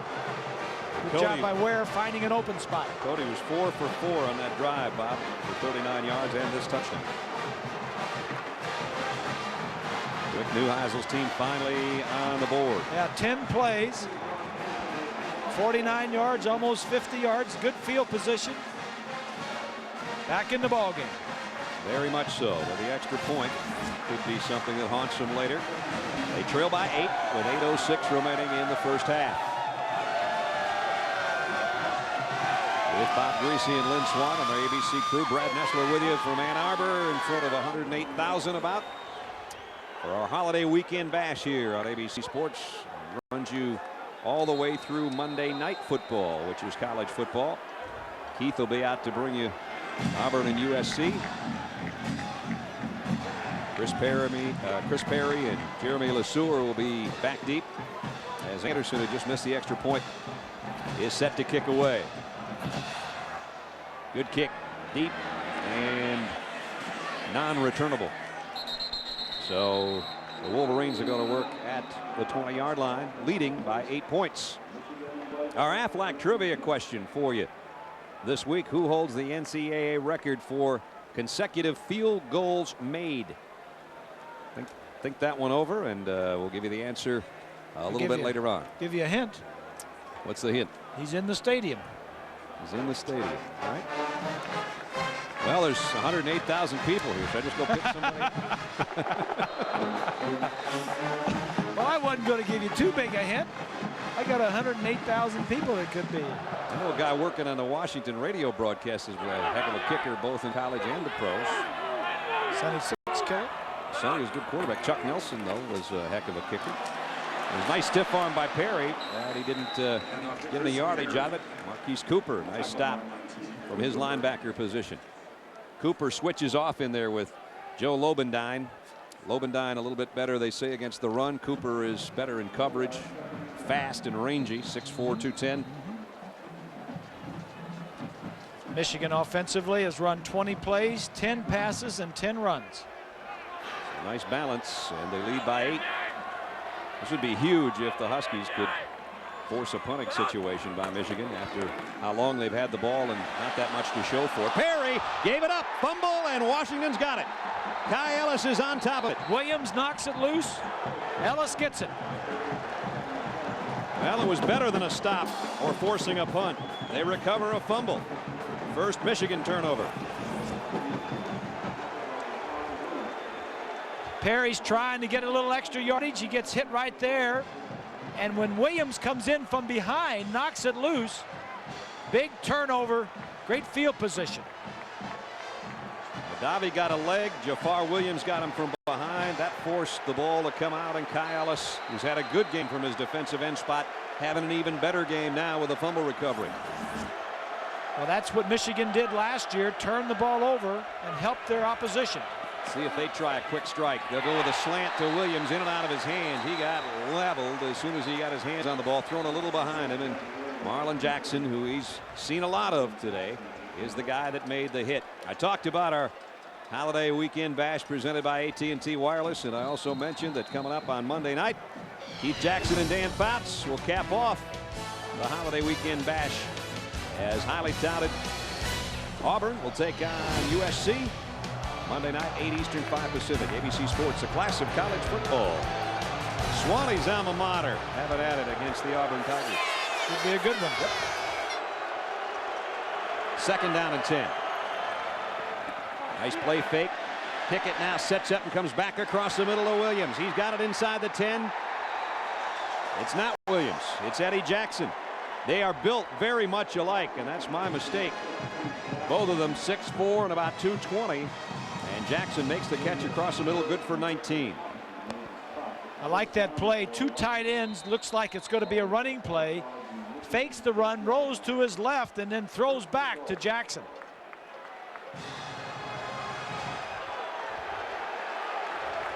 So it's 1st and goal for Washington. There's a passing yardage, 153 for Pickett, who's starting to get in a little bit of a groove, it seems. They give Alexis on the cutback. Touchdown, Washington. And they are a 2-point conversion away from tying this thing up when it was all Michigan just minutes ago. That's nice running by Alexis and good blocking by Dix, number 78. And this ball game has turned around in the last 5 minutes. Kind of smells like last year a little bit, only in a different fashion. Last year it was a blocked field goal for a touchdown, an interception for a touchdown. We mentioned that New Heisel's teams have a way of coming back. Rick is not going to go for 2 here. They'll try to get Anderson on track with the extra point, thinking there's plenty of football left. And this extra point, not the prettiest thing either, but this one went through. I think that's smart. You got a lot of football left to play. So 14-13 Michigan. And Alexis has done a nice job on the ground today. Here's another look at his 6-yard touchdown. 78 is Dix out in front of him. Now look right here. He's got it blocking outside. He cuts back to the inside. Arnold gets a block. Dix gets a block. That's good running. Yes, it is. Dix, as we said, making his first start because Elliot Zajac, one of their offensive captains, has a broken leg. He had a beauty of a block. Alexis used that one and another for the cutback. And a 6-yard touchdown.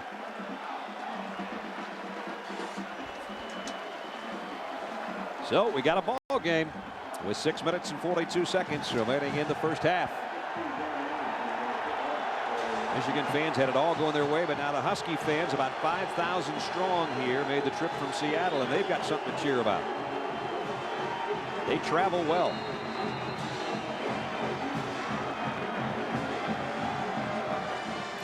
Anderson has got it teed up.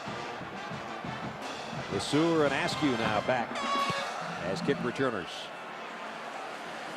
And this one will not be returned either. Michigan's going to have to start from the 20 again. Coming up in a little over 6 minutes, Valvoline halftime show. John Saunders and Terry Bodden will have all the scores and highlights from today's early action. Plus, John's going to sit down with Notre Dame head coach Ty Willingham to talk about the challenges he faces as one of the most high-profile coaches in the country. That's all coming up. Valvoline halftime show. John and Terry at halftime. John Navarre, who has a touchdown pass to his credit today, 50% on his throws. At the long ball to Braylon Edwards, 45 yards for the score. Washington, we talked about their time of possession and how they had nothing to show for it. They have 13 points in the last minute and 24 seconds. That's how quickly it can turn around. Navarre, oh man, did he get hit? He got rid of that football. Anthony Kelly just said, I don't care about that play fake. I'm coming after you. It falls aimlessly incomplete. 2nd down at 10. Anthony Kelly coming from over here on this side. He's the in man on the line. Watch the play action inside. Nobody's going to block him. The fullback says, hey, it's just a little slip block. Quarterback gets up. Who's supposed to block that guy? Who's 47? Yeah. Kelly, a former partial qualifier, earned an extra year of eligibility by graduating this past spring. Here's a run, and boy, big hit. Ball almost came loose again. Cooper with the hit, and Michigan having trouble running the football now. And it's a fired up Husky defense. You know, momentum is such a big thing in college football. Not so much in pro, but it can change in a heartbeat in college football. Michigan had everything going its way, everything going, and all of a sudden it switches around, and now Huskies have all the momentum. And it's a 3rd down and long situation. Michigan has averaged 9 yards to go on their 3rd downs. They've got another one here. 3 wideouts. Edwards in motion toward the ball. Here comes pressure, and down goes Navarre. Wow, like a streak of lightning, Chris Massey from that corner. And Michigan's got to give it up. You're on the short side of the field. Short side of the field, you got to watch that corner. Here he is up here. Anytime you're on the short side, the guy comes in motion, and there comes the corner. Really nobody for him to worry about out there, so that leaves the door open, and he drops Navarre, and it forces the punt, and a great field position again on the fair catch by Frederick. So the Huskies trail by a point, but they've got the football and plenty of time when we come back.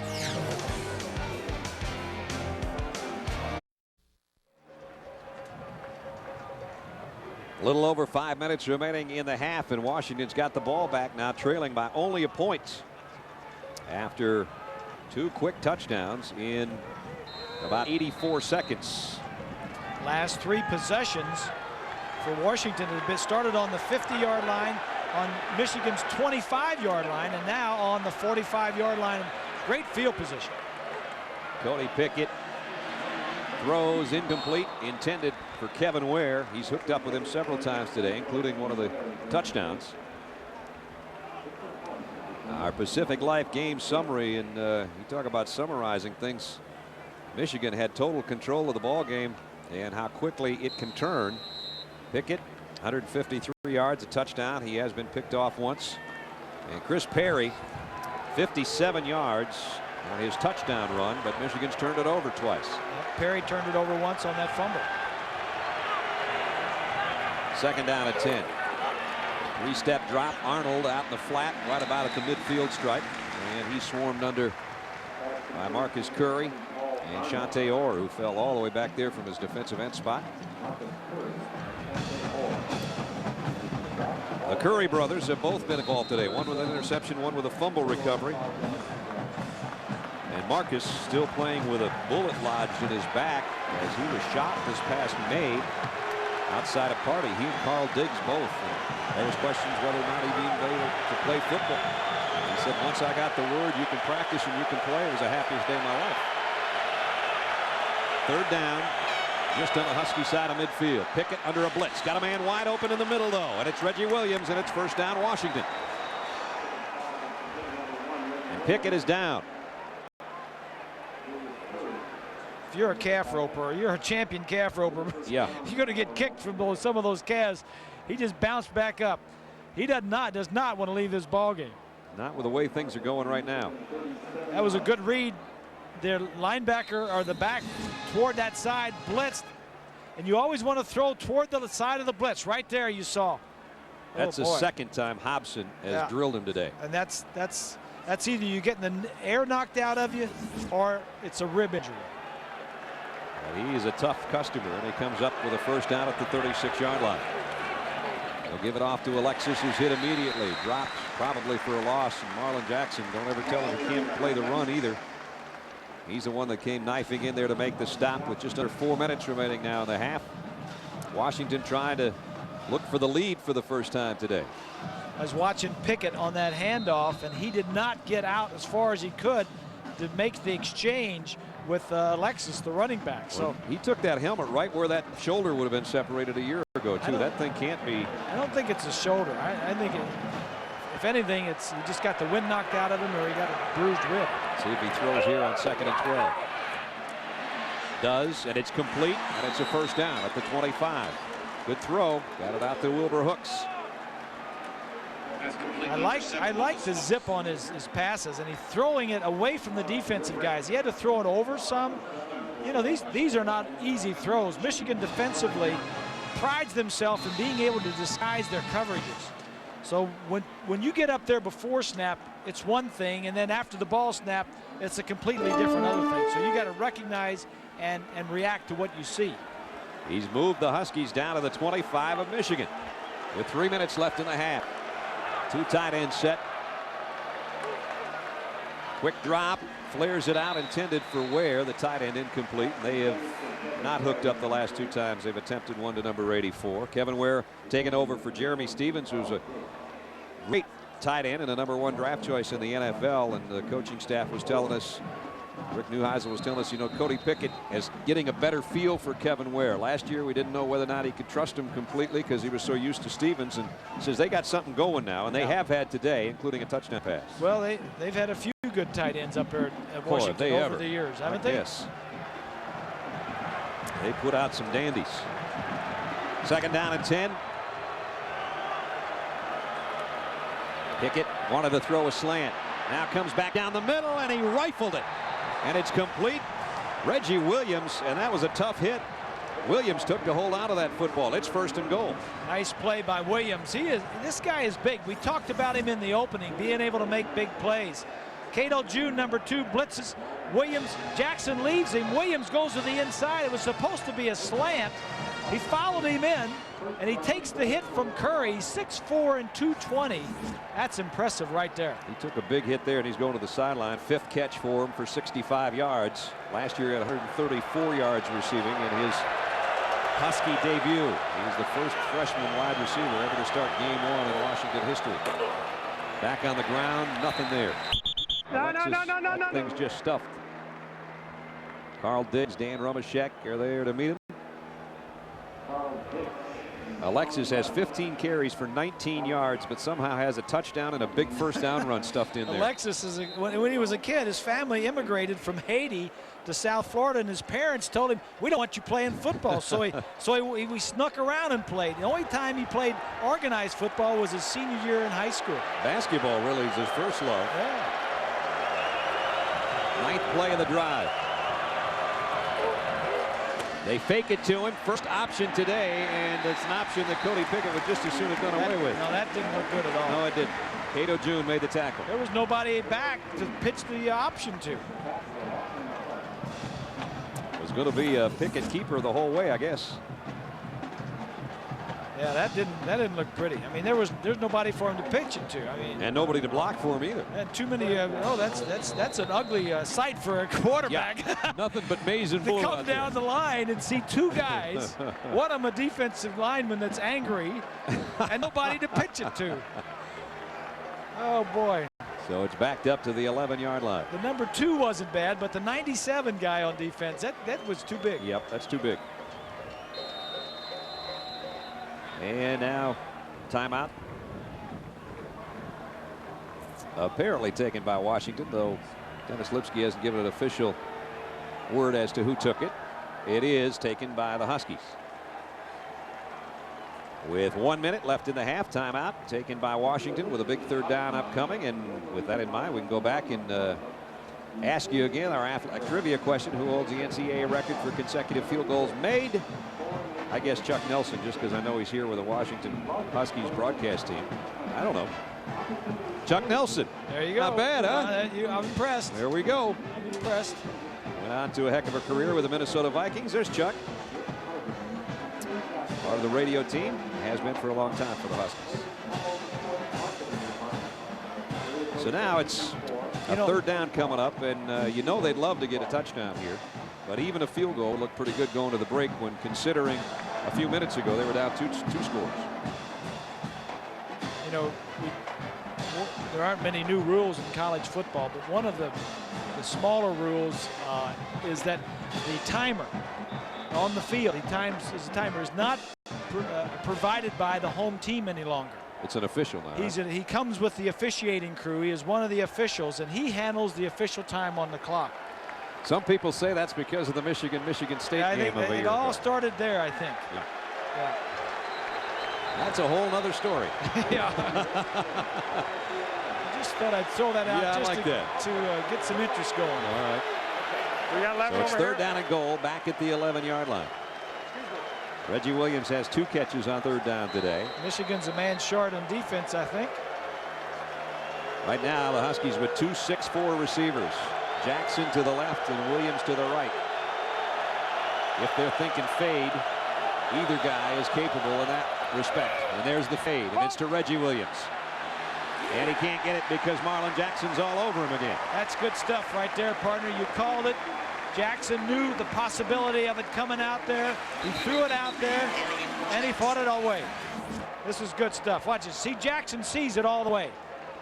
Now he sees it. Jackson sees it coming. Now, all right, who's going to make the play?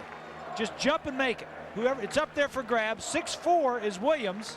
Jackson's inside of him, 6'1", and knocks it away. Pretty play.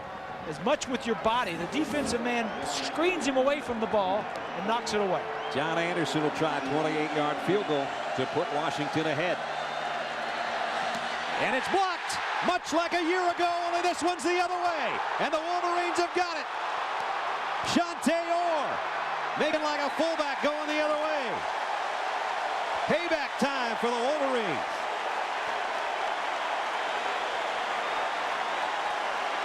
The field goal team has not been very good for Washington here today. The snap a little low again. Yeah, and there's leakage on the right side over there between the guard and tackle. Diggs is the guy that got it. Yeah, got in and blocked it. You know, in the first game of the year, Brad, so much special teams can play such a big part, because a lot of the starters are on these teams, and there's really no hitting on special teams in the practices leading up to the first game. Let's see how Michigan plays it with a full complement of timeouts. B.J. Askew on a cutback run, got it across the 40. Marquise Cooper made the tackle, and Michigan now will take a timeout because they're within striking distance. They'll take their first timeout with 38 seconds remaining in the half. Turnovers, wow, they can kill you, or they can help you get back in the game. It's helped Washington and now killed them there when they got a chance to take the lead. Good news, by the way, for comedy fans. The Drew Carey Show and Whose Line Is It Anyway premieres early. Coming up Monday, September 9th, along with a regular season premiere of Monday Night Football, and the Monday night matchup will be a repeat performance of the AFC title game, Pittsburgh at New England. That's Drew and Whose Line, and then John and Al and the whole group Monday, September 9th on ABC. 40-yard line is the line of scrimmage. It's second down and about 6, which might be just incidental at this point as far as trying to move it down the field, and maybe the Wolverines will get a field goal opportunity. Well, they're certainly capable. It's whether or not they want to put the keys to the car in the hands of Navarre right now. Oh, Navarre, yeah. Yeah, I mean, whether they want him to drop back and let him throw the ball. They've got good field position. If you trust him, he's a third-year senior. He's a redshirt junior. He could, you know, I think it's time to let him go. They're going to let him go right here. And he goes across the middle with it. Short gain, though.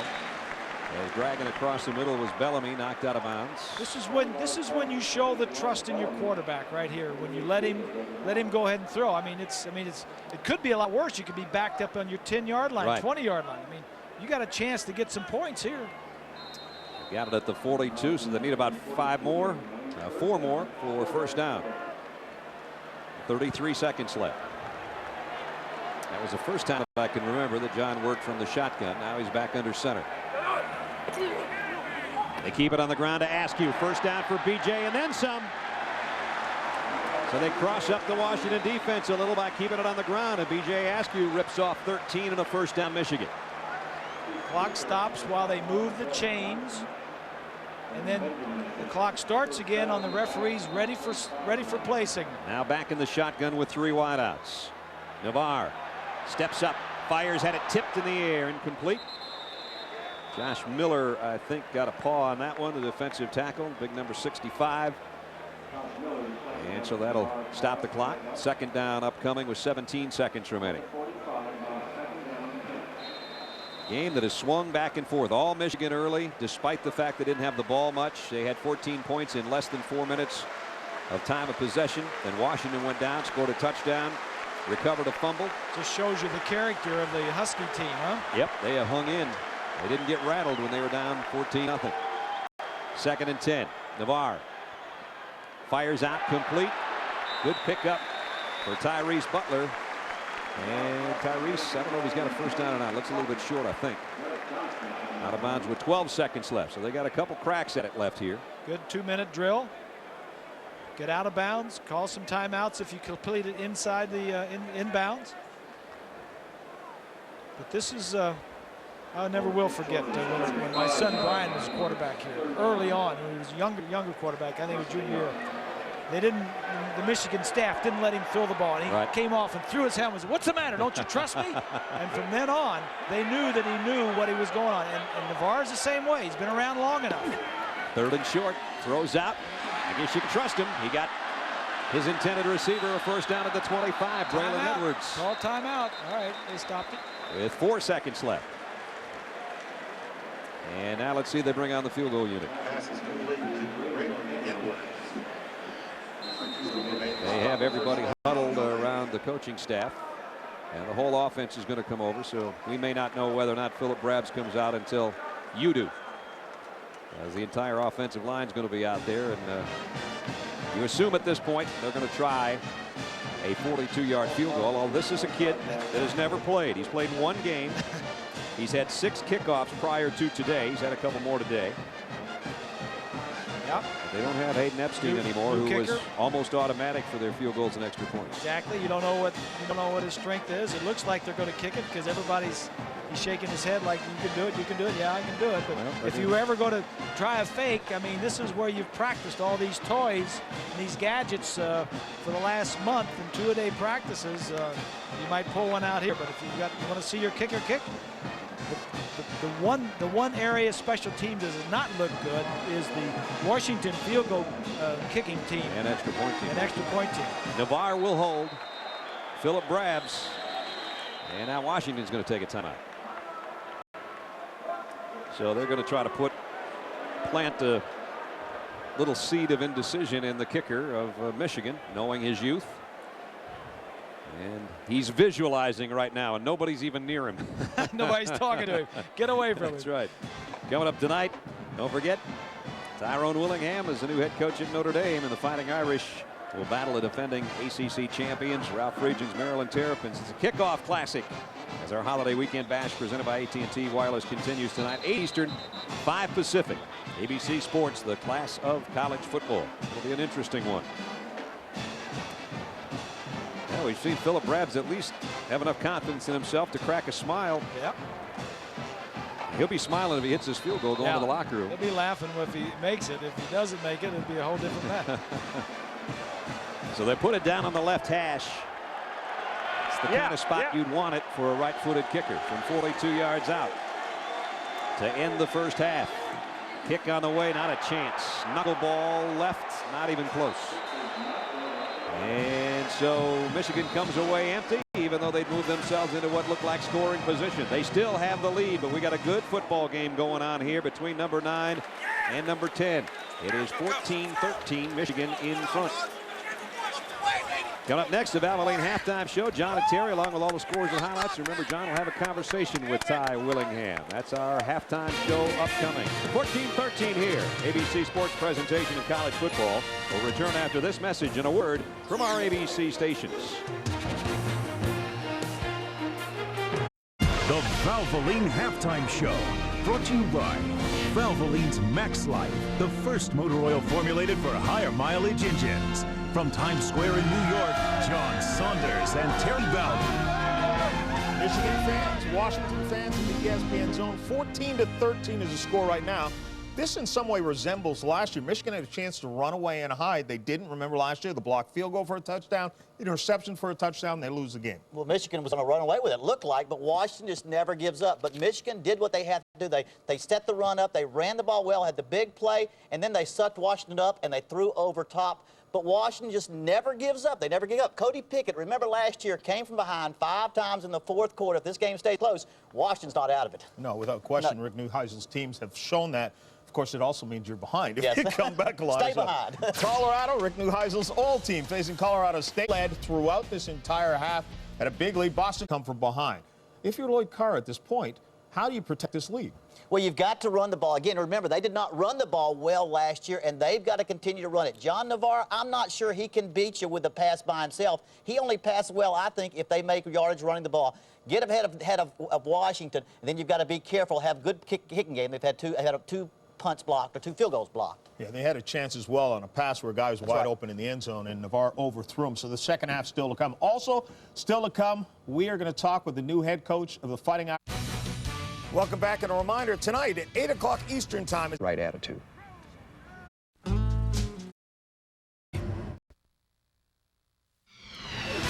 Coming up at 3:30 Eastern Time, a holiday weekend bash presented by AT&T Wireless continues.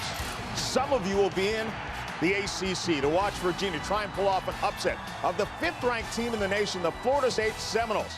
Others will see the Fighting Illini of Illinois, the champions of the Big Ten from a year ago, face Missouri in a border war. Now, Terry, your dad's team started the season ranked number 4 in the nation. They survived barely against Iowa State. They're down to number 5. That's why this game against Virginia becomes critical. Because of the way Florida State played defensively against Iowa State last week, they need to dominate this week if they're going to be in contention for a national championship. If not, John, it's just an ACC chase. Maybe. Maybe. That's coming up at 3:30 Eastern time. Right now, let's take it back out to your game. Well, fellas, we're being entertained on a perfect day by the University of Michigan marching band. They've got something to blow their horn about. Although their team had a 2-touchdown lead, they only lead by 1 now at intermission. Second half almost set to start. 14-13 Michigan. And we'll return to Ann Arbor after this message and a word from our ABC stations.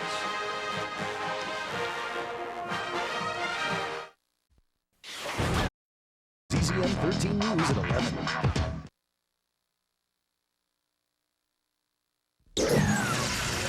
You're watching ABC's College Football Holiday Weekend Bash, presented by AT&T Wireless.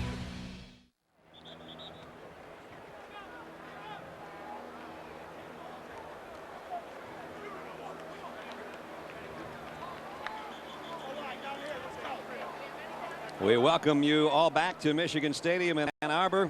The Wolverines at home led 14-0 at one point, and now they're clinging to a 1-point lead. Welcome back to the Big House, everybody. Brad Nessler and Bob Greasy along with you.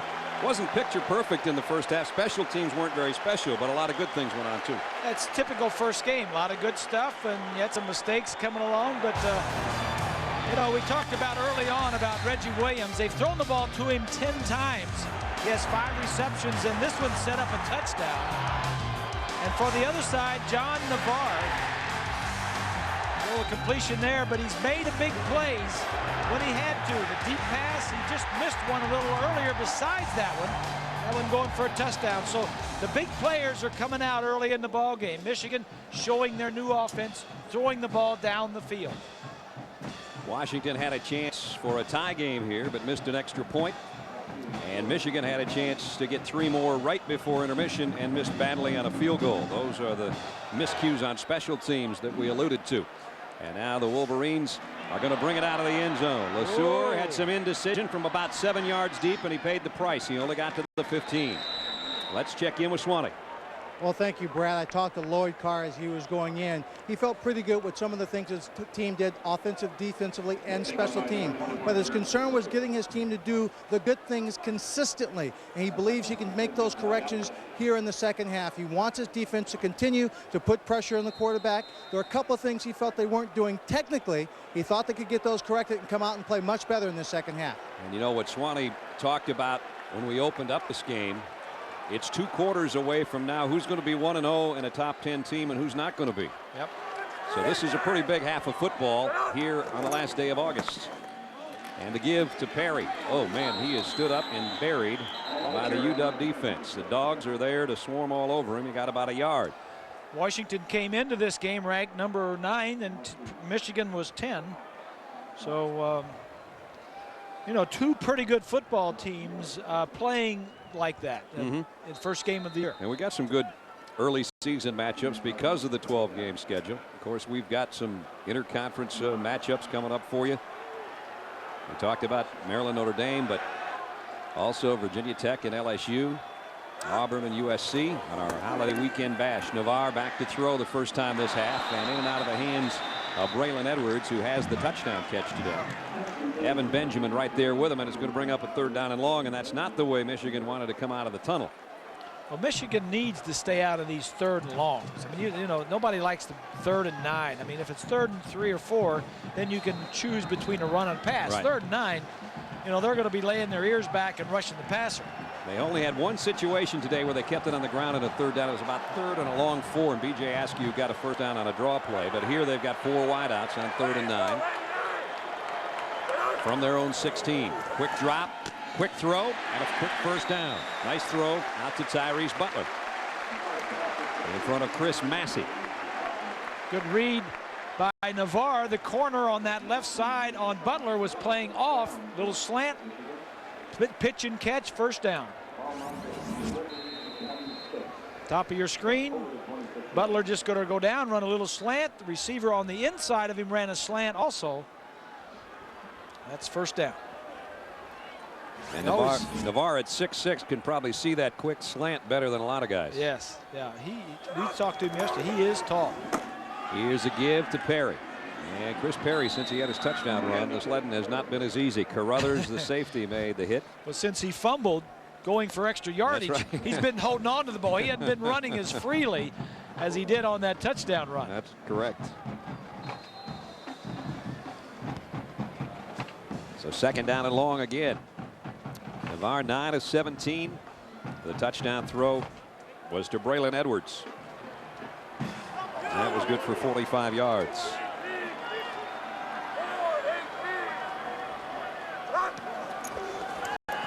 Navarre got a little pressure, going deep on the streak on the sideline, incomplete. Coverage from Derek Johnson over there. Some of the Michigan fans wanted a flag. Tyrese Butler was the intended receiver. Butler 6'3", 213, and Braylon Edwards 6'3", 206, much in that David Terrell mode. Everybody wants big wide receivers now, and we've got a lot of them in this game. They sure do. You know, all big receivers also that can block. I mean, you don't get on the field at Michigan unless you can block as a wide receiver. Swanee said yesterday, just because they're big doesn't mean they can play. That's because Swanee's not quite 6'4". Third down and 8. Bellamy in motion toward the ball. They want to throw the screen pass in. Oh, Washington has smelled that one enough. Terry Johnson, defensive tackle, just blew that play up. Johnson was on a little game. He was slanting to the outside and just slanted right into the screen. There he is right here. He's going to slant out to the right side. Number 99 is just, he just goes right out there with him. Man. Here's the punt. Frederick camps under it and waits on it. Flags are down. Might be a halo violation. I don't know, unless there was it's got to be a block. Yeah. Even though he was not touched. Let's see if that's what's the call is going to be from Dennis Lipsky. Frederick is daring, I'll say that. And that's the call. And Lloyd's not happy about it. I think Lloyd's basically saying he was catching and running to the left before the guy ever got there. Yeah, this is 6 feet. Oh, I don't buy that one. I don't care if it's 6 feet or not. You got to give him 6 feet 2 yards. One of the other rule changes this year is to stop that from happening. If you do get inside and if you just come down and knock the stuffings out. I know of what you were going to say. Knock the stuffings out of him. It's no longer interference on the kicking team. What you were going to say is something you don't want to. Yes, exactly. That's right. On the spot of the foul. It used to be a 5-yard penalty. Now it's a 10-yard penalty. And if the official thinks it was unnecessary, it could be 15, or he could kick the guy out of the ball game. I saw some players last year that came and just decapitated the guy. They took advantage of that because they figured, hey, for 5 yards, I'm going to take his head off. So now they can kick him out of the game. That's good change. Yeah. So first down. Here comes a blitz on Pickett. Again, the short toss over the middle. You would be surprised if I told you that Cody Pickett has thrown 31 passes, I bet, because about half of them are that very variety where they get about 2 or 3 yards. Yeah. You forget he's put it up that many times. Well, you're not going to run against Michigan. Right. You're just not going to run, especially on first down. So what they're doing is they're throwing a lot of first down passes, and it's just like a long handoff. Give the receiver or the back an opportunity to run with the ball after you catch it. Second down and 7 from the 41. Alexis, and there's what Bob's talking about. You're not going to run on this defense. No gain on the play. Let's check in with John in New York. Brad, it's time now for the Burger King update. Colorado State, Colorado. And Cecil Sapp already with a barreling touchdown in the game. Picks up another one. Stays on his feet right here. They miss a point after, though. Colorado State leads 13-0. That's your Burger King update. I'll tell you what, that's become a whopper of a game. Boy, that's been a big game. They play that right in Denver at the Denver Bronco Stadium. That one's not busy this weekend, but it will be next weekend. Here comes the blitz on everybody. Quick slant again. Nice catch by Hooks, and he is into Michigan territory, down to the 42, maybe the 41-yard line. I tell you what, Pickett's done a nice job with that play when that blitz comes all out. He has. He recognizes it. He knows he's got it blocked. This is a blitz, so there aren't going to be any linebackers or any help for the corner on these wide receivers. And if you read the blitz and you see that you have it blocked, this is just nice. Staying in there, knowing you got it blocked, and picking up a nice piece of yardage. Perfect pass, first down, just outside the Michigan 41. Here's a bootleg again. Wants to throw down the middle. He's got a man, and he got it. Nope, and out of the hands of Arnold. See, Pickett, he knows right now he should have took another split second to stop, get your feet set, and then really throw it. He threw it going to his left, which is a little difficult, and he knows how to do it, but he just underthrew the ball a little bit. It's a nice play-action pass, and this is the route. He threw it away from the receiver, pulled him across, should have caught the ball. Could have been an easier catch, but he could have caught it. Should have caught it. So instead, it's second down and 10. Washington's never led in this game. And we're at one point down 14-0. Empty backfield. Pickett pump fakes. Now goes in the middle to his tight end. And he's got Ware again. What a nice near throw. the 20. What a nice throw that was. Kevin Ware moved into that spot, vacated by Jeremy Stevens. And this is only his 8th start of his career. And now penalty marker, they're bringing it back. Well, Stevens is going to go right down and then go to the center of the field. And against Michigan that uses a lot of two-deep zone, you got to use your tight end down the middle. But it's all for naught. Holding on the offense. 10-yard penalty, previous spot, repeat, second down. So instead of a first down in the red zone, it's backed up to their own 48-yard line for Rick Neuheisel's Huskies. Let's check in with Swanee. Coming down the tunnel for the second half, Rick asked him about his defensive unit, and first he said, I like what my defense is doing. We're going to continue with it.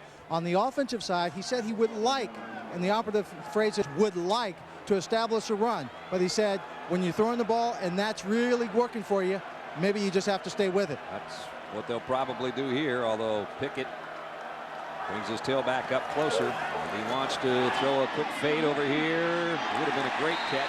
But Marlon Jackson isn't giving up much to Wilbur Hooks.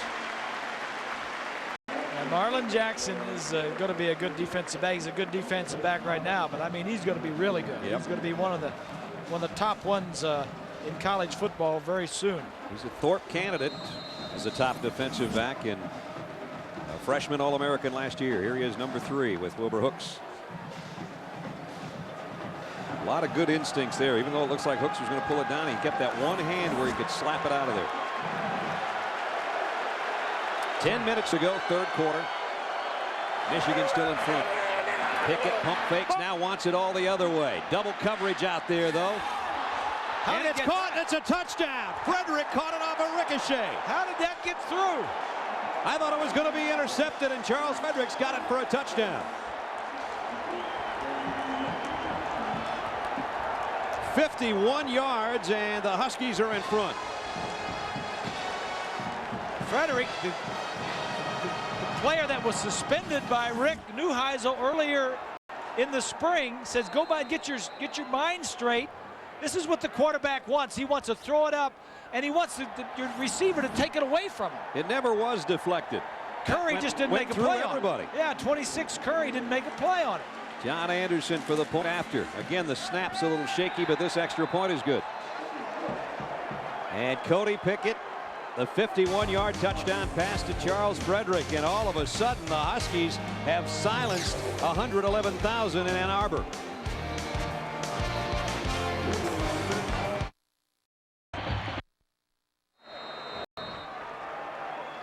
Charles Frederick on the sideline. Got a little Bob Marley thing going on. He's a happy wide receiver. I don't know how that pass had enough eyes to get to his hands, but he stayed with it. Great concentration. It capped a 61-yard drive with a 51-yard touchdown pass. And now Washington's in front for the first time today. He's not homesick now, is he? I don't think so.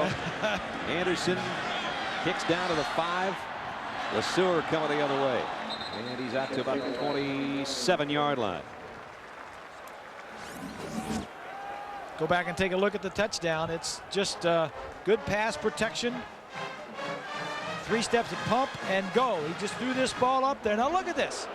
Look at this right now. I mean, how is he going to come out with that ball? Two defenders going up. That's the Curry brothers. Frederick stays with it, makes the play, and the Michigan defenders fall away. And a big smile on the touchdown for Frederick at the 26-yard line now. Michigan with a first down. Now they're going to have to answer for the first time today. They've been in front throughout the ball game. And B.J. Askew got out close to the 30-yard line, picked up close to 4. Reminder, at the conclusion of today's game, we'll select the Chevrolet player of the game from each team. Chevrolet will make a $1,000 contribution to each university's general scholarship fund. Boy, Washington had some big third down conversions on that last drive. They had a 3rd and 7, and Pickett found Hooks for 13, and then on 3rd and 20, a 51-yard touchdown pass. And now Michigan, with the crowd stunned a little bit, trying to regain the lead from their own 30-yard line. John Navarre, plenty of time, and now running out of it, and down he goes. It won't be a sack. They trip him up about a half-yard past the line of scrimmage. Manasseh Hapoy from his defensive end spot made a stop. Well, the coverage downfield was there, and what John Navarre will not do, he is not a scrambler. He is 6'6" and about 228 pounds, and he is not an elusive scrambler. He is a pocket passer. And what if you do that, then if you're not going to scramble, what you have to do is say, all right, the time's up. I'm just going to throw it into the ground, throw it close to somebody, throw an incomplete pass where I don't take a loss of yardage. He's done very well on 3rd down. High snap, though, as he works from the gun. Comes across the middle. He's got another first down conversion. He's got more than that. Tyrese Butler. And he makes it onto the Washington side of the field, down to the 48-yard line.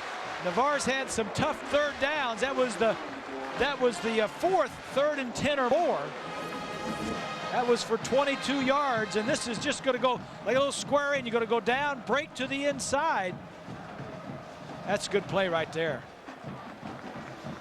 If he breaks that tackle by Carruthers, he may have gone all the way. And he has to come out on the sideline to get his shoe back on. Reggie Williams threw a shoe on a 74-yard reception last year for Washington's side of the ball. And trying to weave his way is B.J. Askew, and maybe got 2. Aliile Faliula made the first hit. That's good, partner. Now we can call him Tui. You can call him whatever you want. Tui Aliile Faliula. Good job. Yeah, now we call him Tui the rest of the game. Former player of the year from Alaska. Middle name is Nelson. But Michigan scored on 2 of their first 4 possessions, and Washington has scored the next 20 points. Now it's Michigan's turn, you would think. That's what they're hoping. That's what the fans are hoping. 3 wide out offense from the Husky 46. Huskies thinking about a blitz. They're going to bring it, and trying to run the other way is Askew. He runs into Cooper and gets what he can. He got close to the 40, maybe the 41-yard line. Coming up next, our holiday weekend bash presented by AT&T Wireless continues. Regional college football action as Virginia and Florida State will get together, and defending Big Ten champ Illinois will battle Missouri. ABC Sports, the class of college football. A lot of people think that Al Gross troops are in for not a good day after Florida State last week. But yeah, Florida State was up, what, 24-0, and then hang on to win, and then now they go home. And Virginia's got to go down there. You would think that Florida State would tend to business. Let's put it that way. Second, make a 3rd down and 3. Navarre off play action. Man wide open in the flat. It's Askew. B.J. inside the 25. Nice cutback. Still on his feet. He's got it all the way to the 11-yard line. He wanted the end zone. Did he ever? 30 yards. He almost got it. Yeah, he wanted to get there.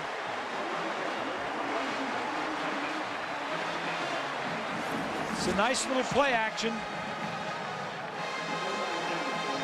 DJ told us, you know, I'm a senior now. I don't care so much about stats. I want to win games. Now Askew lined up at the halfback. Now look at this. He just, I'm not going to be tackled very easily. You know, I like that attitude. Nice young man. We talked to him yesterday afternoon.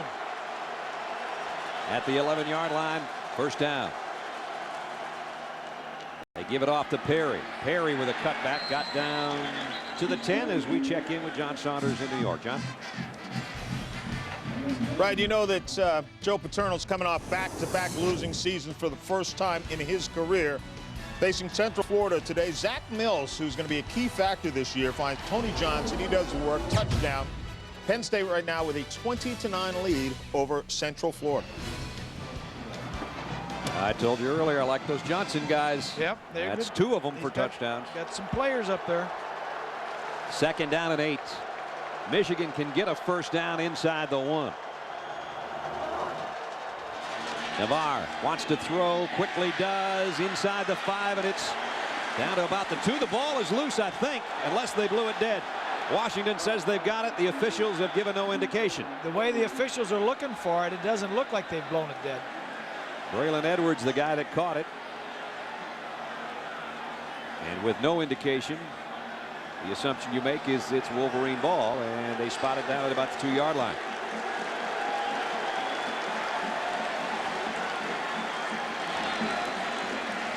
And that's where it is. So now, as I said earlier, they can get a first down with a pickup of about a yard. A yard and a half will get them a touchdown. In fact, they're going to bring the sticks out to have a look the way it is. I thought it was a little short, but we'll see if the field is crooked or not. About that much. Half the length of the football. So now with a 6'6" quarterback, you just lean forward. A lot of different things you could do here. You could say, all right, we're going to go for it twice. You know, we're going to run it twice. We'll surely pick up a first down, if not a touchdown. Or you can just go ahead and maybe go for the touchdown with a pass here, and then come back with a run to pick up the first down later. So a lot of different ways you can go right here. Michigan's got about 100 tight ends in there. 3rd down and inches.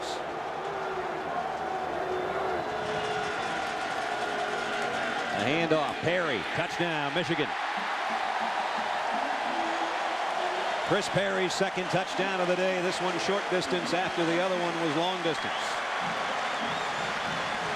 And the Wolverines have tied it up and a chance to take the lead.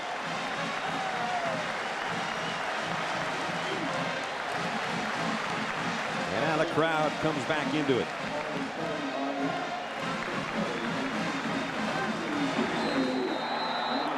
An extra point away from the lead. Extra points have been kind of exciting today. Troy Einberg's going to try this one. Different kicker. And he got it.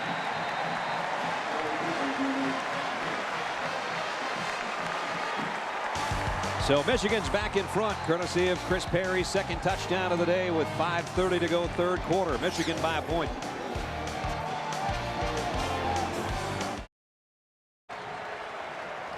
Michigan has regained the lead, but should they have had possession of the ball when they scored? Let's take a look at the catch that got them down close. This was the play just before the touchdown. This is Braylon Edwards.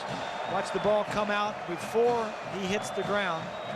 Right there, the ball's out, and he's still off the ground. And guys, it's a young receiver's mistake. Sure, you want to reach out for the first down, but not when you're surrounded by 4 guys. Yeah, he got hit by everybody. You know that in that area, you're going to get hit by everybody.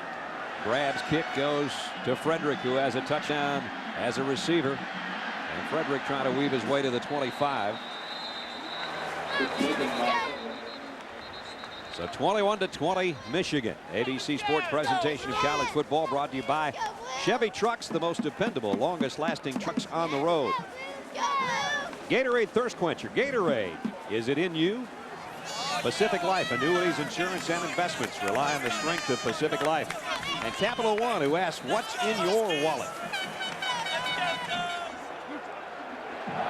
So the Huskies now working from their own 25, again behind. But they're on a roll. Offensively, Washington has scored touchdowns on 3 of their last 4 drives. The other one, they missed a field goal. So they've moved the ball all 4 times their last possessions. Alexis got about 3.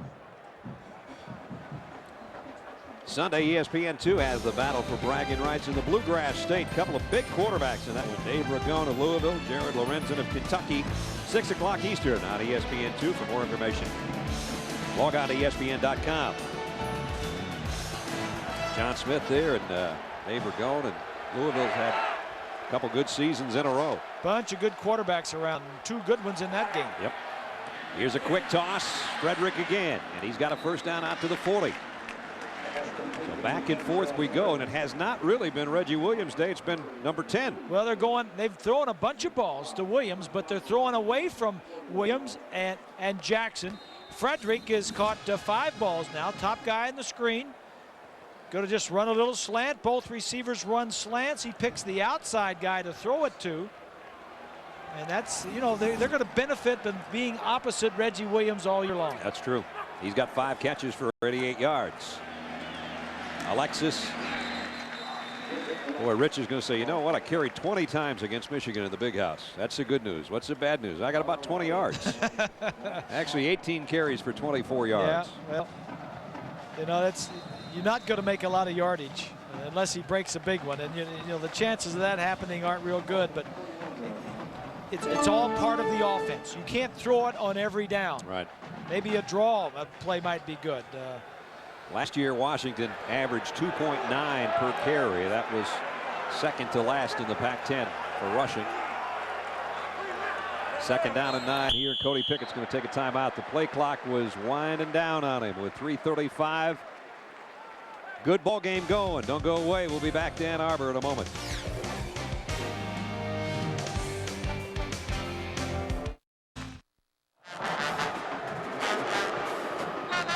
Michigan by a point with 3:35 remaining third quarter. It's good to take pride in your tuba. That baby looks like it got polished this morning. Brad Nessler, Bob Greasy, Lynn Swan, and our ABC crew. You can see how blue the skies are over the big house in Ann Arbor. And this final day of August, earliest start ever for these 2 football teams, and it's been a good one. 21-20. Frederick, the intended receiver, on Pickett there on a quick slant. And that was a little too hot for him to handle. Cody Pickett has played well. As I mentioned, they'd scored touchdowns 3 of the last 4 possessions, and it's because of his initiative and his drive, because they're throwing it. They're not doing it on the ground. They're doing it through the air.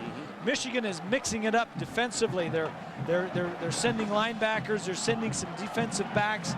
The last time he called timeout is because he didn't have enough time to check off, and it was a blitz, and he just got out of a bad play by calling the timeout. Hasn't thrown to Reggie Williams yet this half. Throws complete, and it's Jackson to the other side, a little bit short of the first down, though, it looked like, on 3rd down and long. Looks like he's about a yard shy. Zia Combs made the tackle. Jackson, a junior college transfer, as I said, built almost exactly like Reggie Williams, and Rick Neuheisel's going to have to give it up. Rick's been in this stadium a few times. Yes, he has. He's been here as a player, as a backup player. He's been here as a assistant coach, the quarterback coach for Colorado, and one of the most stunning plays ever in this stadium. Yep. He's been here as a head coach at Colorado and came away. He said, I got pasted. Get good times and bad times. Yep. McLaughlin to punt. Low snap. Let's see if he can get it off. No, he won't. That's been killing Washington all day. Their deep snaps on extra points, field goals, and punts, and this one is really going to haunt them unless there's a flag down, because everybody's just standing around right now. I thought I heard a whistle delay a game before the ball snapped. Would that be fortuitous? 25-second clock expired. Oh my! Rule, dead ball. Delay a game. Delay of game on the kicking team. Madavi is the punt 5-yard snapper. penalty remains 4th down. That is the greatest penalty Washington will ever want to accept. Was it Madavi or Galloway I think snapping? it's Galloway. Well, Madavi's out there now. Madavi, I think, it does the punt snapping, and Galloway does the field goal. And yeah, it's Madavi. So Ben's going to try to get one spiraled back there this time. Second chance for McLaughlin, and this one's bad too, but he gets the kick away and he hits it a mile. Wow. No hang time. He just wanted to get it off his foot. Let's get it out of here. That's right. 55-yard kick. For sure. And Michigan will work from its own 20-yard line with a 1-point lead. Our Pacific Live game summary. In this third quarter, the pass that had eyes through the Curry brothers into Charles Frederick, 51 yards for a touchdown for Washington. And then Michigan might have gotten a break when Braylon Edwards appeared to have fumbled down close. But Michigan maintained possession, and Chris Perry did the rest. That's what put them in front, 21-20. So we still have a fourth quarter to go and 2 minutes and 32 seconds of this third. 111,491. Wow. Fifth largest crowd ever. They got the band out of the stands and sitting them on along the side there. Yeah, that gives you a few more bodies to put in there. There You go. First down, Wolverines. On the give. Washington's been a little stingy with the ground game too. Josh Miller made the tackle there. Huskies have gotten better and better since Perry ripped off that long run in the first quarter for Michigan's first touchdown. This defense returns 5 starters, only 5 starters from last year's team. They lost a couple pretty good ones. Larry Triplett, really good one, went on to the NFL, as did Omari Lowe. Davi is unquestionably the leader of that group. Omari Lowe had the 2 biggest plays of the game last year, a blocked field goal, and then about 3 plays later, an interception he took in himself. That's what turned the tide in the Huskies' favor. Pass too far in front of B.J. Askew. He was reaching out there as far as he could in front of Rock Alexander, but he couldn't draw it in. It's going to bring up 3rd and 9. Don't forget, Notre Dame tonight. Brand new season, brand new coach. Ty Willingham and the Irish will take on Ralph Friedgen and the Maryland Terrapins. It's the Kickoff Classic. Our holiday weekend bash presented by AT&T Wireless will continue tonight. 8 o'clock Eastern, 5 Pacific on ABC. The class of college football. That's a bunch of new looks. New look coach for Notre Dame, and Ralph Friedgen's got his new look. Yeah, Ralph's about 35 down. Yeah. Looks good. Good for him. Navarre trying to throw a quick slant, had it batted down and almost intercepted. Washington saying our ball, our ball. The officials are disagreeing. No, they're not disagreeing. Huskies have it. How are you 6'6" and you get the ball knocked down at the line of scrimmage? I was just bragging about that earlier on those quick slants, that he was throwing them well because of his height, and he threw this one right into the pile. And the Huskies had to sell it. Boy, they were selling it to the officials.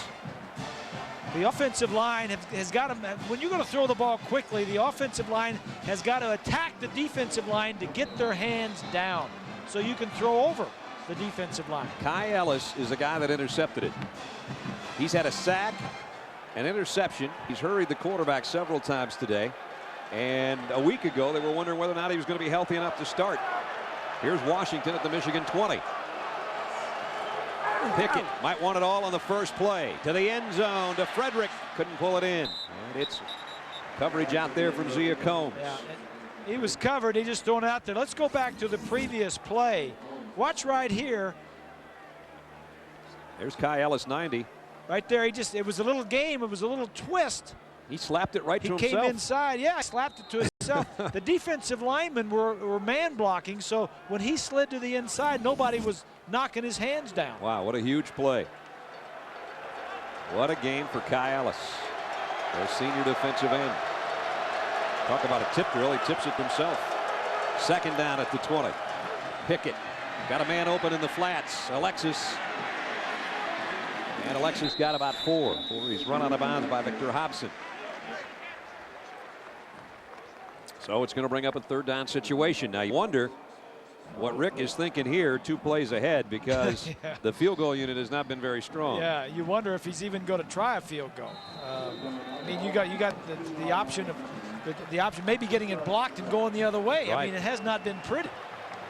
So, you know, it's 3rd and 6. You might tell your coordinator, Keith Gilbertson, hey, we got 2 plays to make 6 yards. Here it's 3rd down and 6 at the 16. Michigan's going to bring it all. Quick throw and a nice open field tackle out there, put on by Marcus Curry. And that's big. Everybody else on your team is blitzing. If a guy catches and breaks a tackle, he's in the end zone. Just come up and make a tackle. That's having a lot of faith in your corner. Right? That's what he did. Yep. That's what he did. And they will bring out the field goal unit. John Anderson. Brad, as maybe as bad as the kicking game might be for Washington, here's a situation where you got to give your kicker a chance, and maybe the confidence of kicking a field goal here might boost him over the edge and be a better kicker for the rest of the season. You don't let him kick, you're just sending a wrong message. Well, they let him kick, and he's got this one. You're right, Swanee. 3 out of 4 against Michigan last year. Had one blocked earlier, but he knocks through this 30-yarder. And now getting slapped on the helmet by his teammates. So exactly what Lynn Swann was talking about. That might be what he needs the rest of this day and the rest of the 11-game schedule. Who knows? Well, he's a good kicker. Anderson's a good kicker. It's just the snapper, new snapper Galloway, and the block. It's Drake, number 24, that got in there and almost got a piece of it. But Anderson has been a good kicker for a long time. Regaining the lead, the Huskies, as we seesaw back and forth. 30-yard field goal. It was only a 4-play drive, a 4-yard drive at 7 plays. Took a minute. Remember, that started with Kai Ellis. One-handed interception. Cody Pickett, Rick Neuheisel over there with Taylor Barton, the backup quarterback, all talking about it. A lot of football left. Good ball game, isn't it? Yes, it is. And I congratulate these two schools for getting together. Don't forget LSU and Virginia Tech. Another intersectional rivalry will heat up tomorrow in Blacksburg, and that'll be a good one. 2:30 Eastern, 11:30 Pacific. ABC Sports, the class of college football.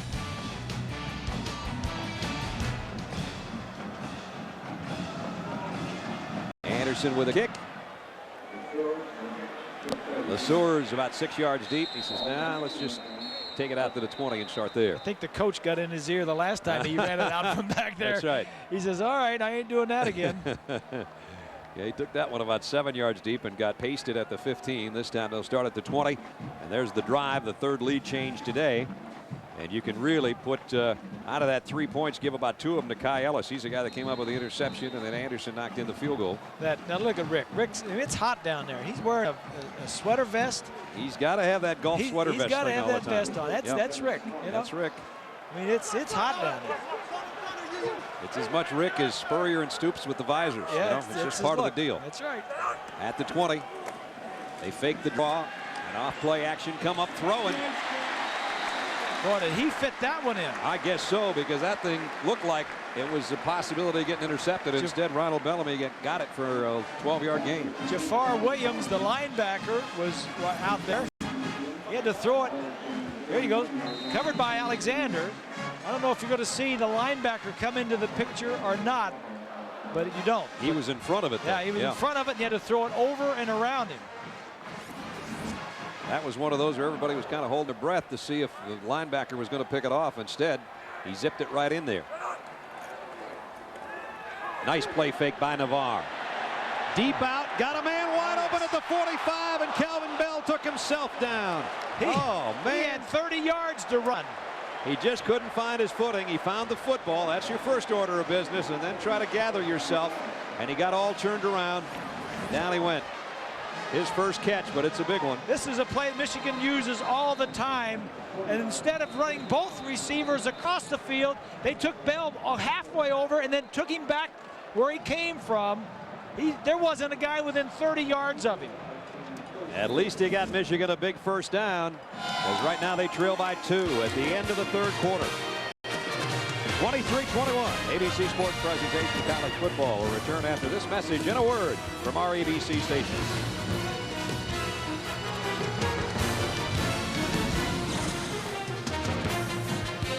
New this fall. The joint is Juliet 13, your ABC station. You're watching ABC Sports, the class of college football. We start the fourth quarter with Michigan trailing Washington by 2, but a first down at the Husky 40. End around possibly coming. There it is. Quarterback got a good block, and Ronald Bellamy down the sideline. Jan Navarre stuck his nose in there, and that helped spring his wide receiver for a good gain.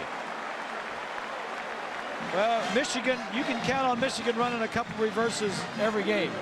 Normally it's number 27, Bell, but this time it's Bellamy. Quarterback right there gets a block. I like that. I like that too. That's tough. I don't know if you stole my line, partner. I don't know if the quarterback got a block or if he took a block. He cartwheeled him, I'll tell you that. Nice play fake by Navarre. Wide open is his tight end. Inside the 20, and it's Benny Jopru. And now Michigan's got something working. First catch of the day for the captain on the offense, Benny Jopru. This is a play Michigan has gone to a lot over the years. Fake the quarterback this way and go back here. He's going to hit the tight end out in the flat. Fake the run. Now he's wide open. Now he makes a nice move right here just to avoid the tackle. Get another 10 yards. Just inside the 18-yard line. Michigan in scoring territory in the red zone again.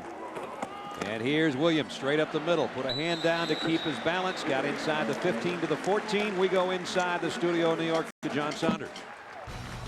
Brad, we talked about it before today. Alabama playing just for pride this season. Can't go to a bowl.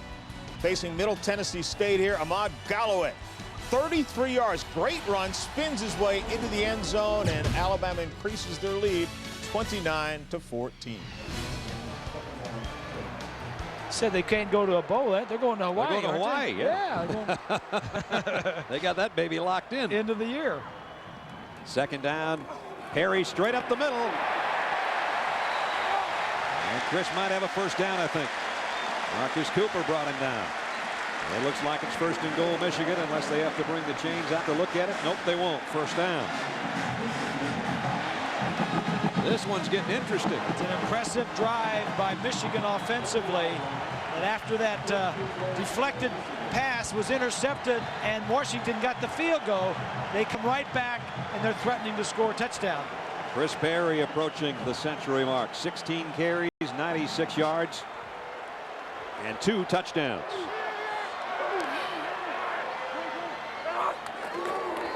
He'll get it again. Digs into the middle of that pile and keeps his legs going, and he got down to the 3. Bob and Brad, this is exactly what Lloyd Carr wanted. One of the other things he told me at the end of the half, he said in the second quarter, he felt his defense was on the field way too long. And what he wanted to do in the second half is make sure his offense could put together some long, sustained drives. That way his defense could get rested, then come out and play much more aggressively on the football field. Well, they were out there way too long. That time of possession was really lopsided in the first half. They bring in the big fullback now, Sanderson. About 283 pounds of him. Perry behind him. Perry. Touchdown, Michigan.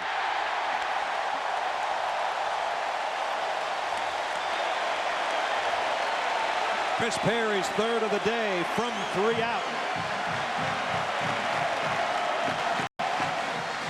And the Wolverines are back in front.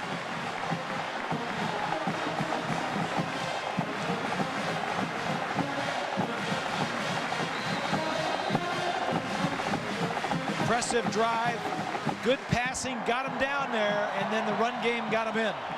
80 yards and 8 plays. Extra point. Nyberg up and good. 12:40 remaining in the ball game. Back and forth we go. It's Michigan in front.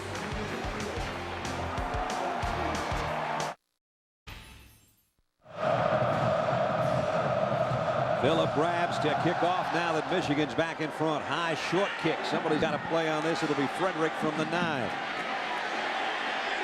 But he's not going anywhere. Fired up Michigan special teams. Drop him at about the 16-yard line. Let's go back to the touchdown. This is good stuff. Ba's over here. He's going to come and pull. Here's Sanderson. He's like a guard in the backfield. 289 pounds. Look at the blocks that these guys get right here. All right, there's their block. Look at the hole that they opened for Perry. I mean, that you don't get that size holes inside the 5-yard line. And for Chris Perry, matches his career high, and this ain't Bowling Green, with all due respect to Bowling Green. 103 yards and 3 touchdowns for Chris Perry. And now the crowd coming to life. Washington trying to battle back. Alexis gets it out near the 20. Rumashek, Lazarus over there to make the stop. Michigan Stadium, the 5th largest crowd. I don't know how come we couldn't get 84 more people in here. We could have broken a record. 111,491 of our friends in here with yours truly, Brad Nessler, Bob Greasy, Lynn Swan on our ABC crew as we have a heck of a game to start our holiday weekend bash that carries you all the way through Monday night with Auburn and USC. And this has been a dandy. Pac-10 and Big Ten both are thinking Rose Bowl or bigger. And it has been a seesaw battle here in the second half. Michigan leads by 5. Cody Pickett throws it out. Frederick couldn't hold on to it. Marcus Curry was out there. It was a little bit high. This Husky offense has been impressive all day long. They've been scoring 23 points against a defense that's one of the best in the country. And Cody Pickett has played well. Frederick's played well. The offensive line has given him time to throw. Reggie Williams has been there. They just can't run the football to do anything. But I think Rick knew that coming in. So they're doing what they have to do, and that is throwing the ball. They've thrown it 42 times so far. We saw that statistic about come from behind victories in that young coach's 4 years in Washington. 26 wins, 19 have been come from behind efforts. So they're going to have to come from behind again. With 11:44 left in the ball game. And third down 7. 13 of them were in the fourth quarter. Flags all over the place. They'll blow it dead.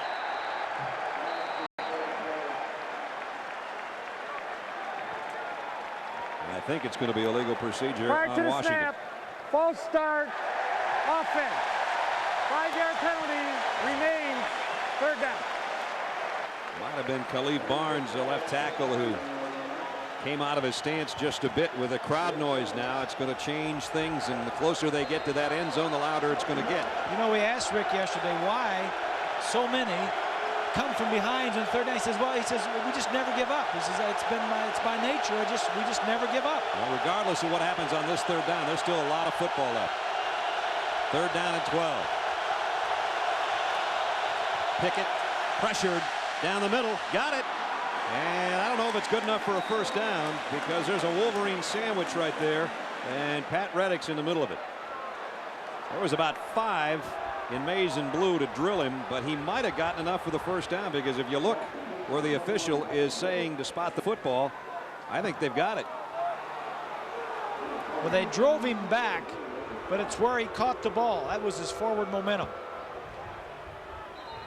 Well, I said the length of the football on the last one, and it was about 2/3 of the length of the ball. I'm going to say the same thing here. And if this is for the first down, it's a great play by Paul Arnold, the converted running back.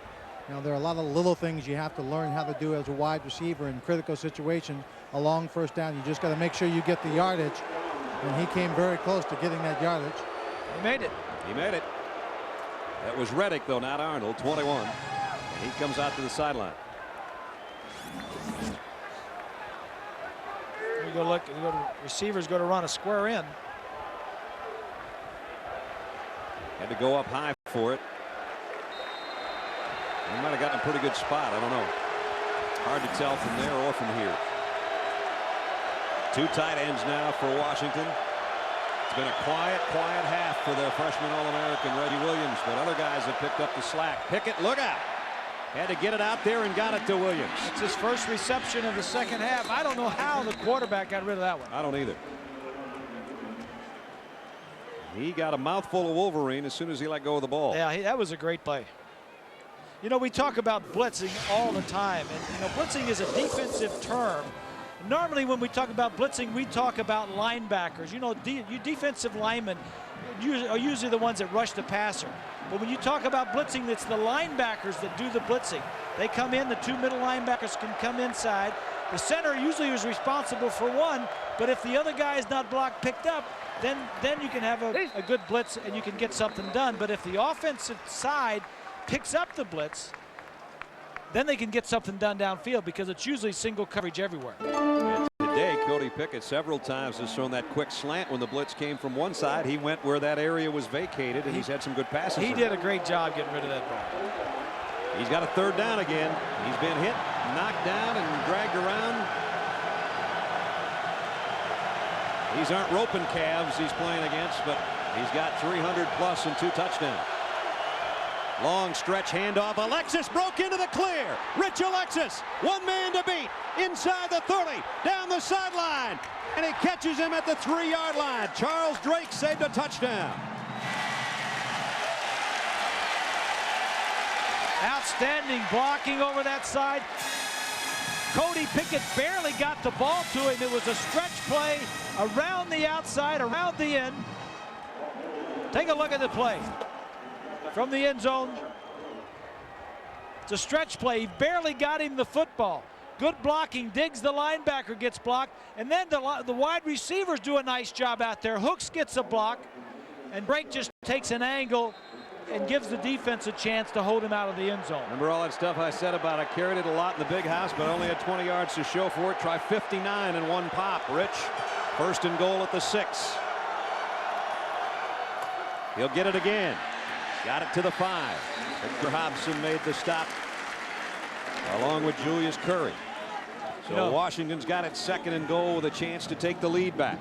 You know, before that, we talked about Rich Alexis having so many carries without so much yardage. We're saying, you got to do it. You know, the passing game is there. You can't pass all the time. And I think that's an instance where just one of those running plays popped. I think the passing games definitely helped spring that play. Second and goal. Kevin Ware is the tight end. He's been one of Pick's favorite targets, but it's a draw play to Alexis. He's close. Good call. I like the draw play. Even on the goal line, you show pass, everybody relaxes, and then you run it. And they're down inside the 1. As you can see, Rich actually put the ball down on the goal line, but it's third down. And this is 2-down territory when you're trailing by 5, because you're not going to get many shots down this close. Yeah, I like the call. Keith Gilbertson, the offensive coordinator. Knee was down before the ball was across the line. Gilby's the closest one right there in your screen. And it's third down and goal. And now Tuiasa Sopo, the lead man. He's the fullback in the eye, Alexis Atale. They fake it, they option, and it's a walk-in for Alexis. Touchdown, Washington. It's about the first or second time we've seen the option today, and they pull it out on the goal line. The crowd again silenced, except those 5,000 or so wearing purple. 29-28. Do you go for 2 here? I think you go for 2. It's fourth quarter. And good for Rich. He has worked awfully hard today and has 2 touchdowns to show for it after that 59-yarder. A lot of times they take a guy out, give him a breather. They just left him in there. Hey, I got it down there. Let me get it in. 3 wideouts for Pickett. They got 2-point conversion plays they work on all the time, and this is one of the ones they've worked on. Reggie Williams up there on the top of your screen, but they're coming the other way. Fade for Frederick, trying to underthrow and let him make the adjustment, and a flag is down. Marlon Jackson was covering. It appears as though we're going to have an interference on a 2-point conversion, which you don't see that often, and that is the call. Michigan only had 10 players on the field, and one of the defensive backs was trying to call timeout. That was Marlon Jackson, Pass Bob. interference on the defense. Half the distance to the goal. Repeat. Now there's nobody lined up out here over Frederick. You see he throws his arm up, and then Jackson comes out and starts grabbing him. So don't blame Jackson. It wasn't his guy. Jackson was signaling the sideline timeout. We only got 10 guys. Wow. Not only was it that, Bob, he also wanted to get to the other side to cover Williams. He was on the wrong guy. Yeah. This may completely change the complexion of the 2-point conversion. Now it's at the 1.5-yard line. Play action. Pickett still looking. Got a man in and out of the hands of Ware. It looks like Drake got a hand on it. So the 2-pointer goes for naught. But Washington has indeed regained the lead, courtesy of a long run by Alexis, and then on the option pitch, the 1-yard score. Washington 29, Michigan 28. They missed the 2-point conversion. The 5th lead change of the ball game. But with that failed 2-point conversion, a field goal for Michigan. Although there's a lot of time left at 8:24, a field goal could still win it. Anderson's got it teed up. These guys, these 2 teams played a heck of a game last year. Yep. And they're doing the same thing this year.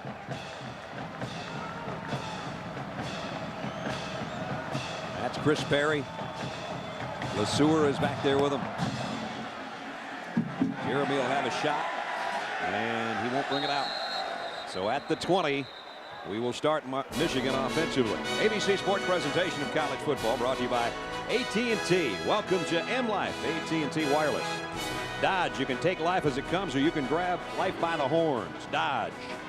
Valvoline Max Life, the first motor oil formulated for higher mileage engines. And Olive Garden, where great Italian food tells you when you're here, you're family. Now the Michigan family now holding its collective breath, trailing 9th-ranked Washington by 1. John Navarre, 16 of 27, 226 yards, a touchdown, and an interception so far today. He'll be called on again right here. Screen pass, B.J. Askew. And a lot of Huskies there to meet him. It'll be a loss on the play.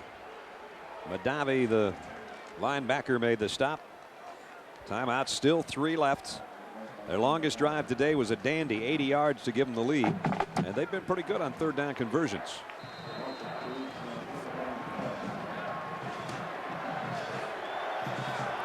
Edwards and Bellamy are the wide receivers.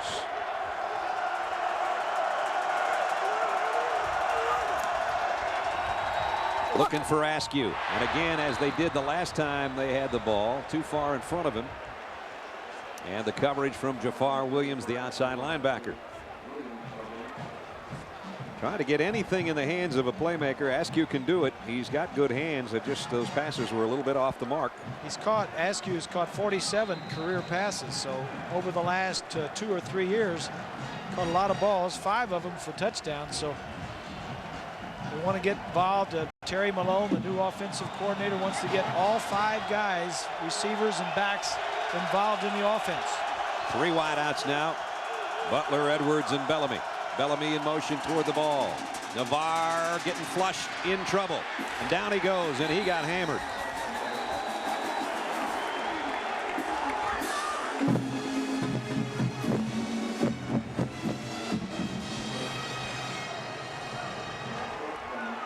That's not what Michigan was looking for in that possession. Well, he had been good on 3rd downs. He had converted 7 of the last 9 into 1st downs. So it's 3 and out, and the Wolverines have to punt. Oh, and they got close, but a good kick by Finley. Frederick camps under, and he dropped the ball. Did he get it back? I think it hopped right back to him. Almost scraped out of there by Ernest Shazer. Washington in front. They've got the ball when we come back.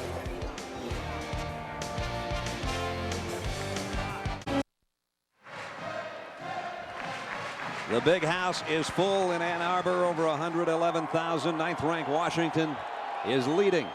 Number 10 Michigan, 29-28. That much time left. 6 minutes, 57 seconds left in this one. The Pac-10 and the Big Ten both with high expectations, aspirations of a Rose Bowl or better, and this is only the first game of the season, but oh, how big is it?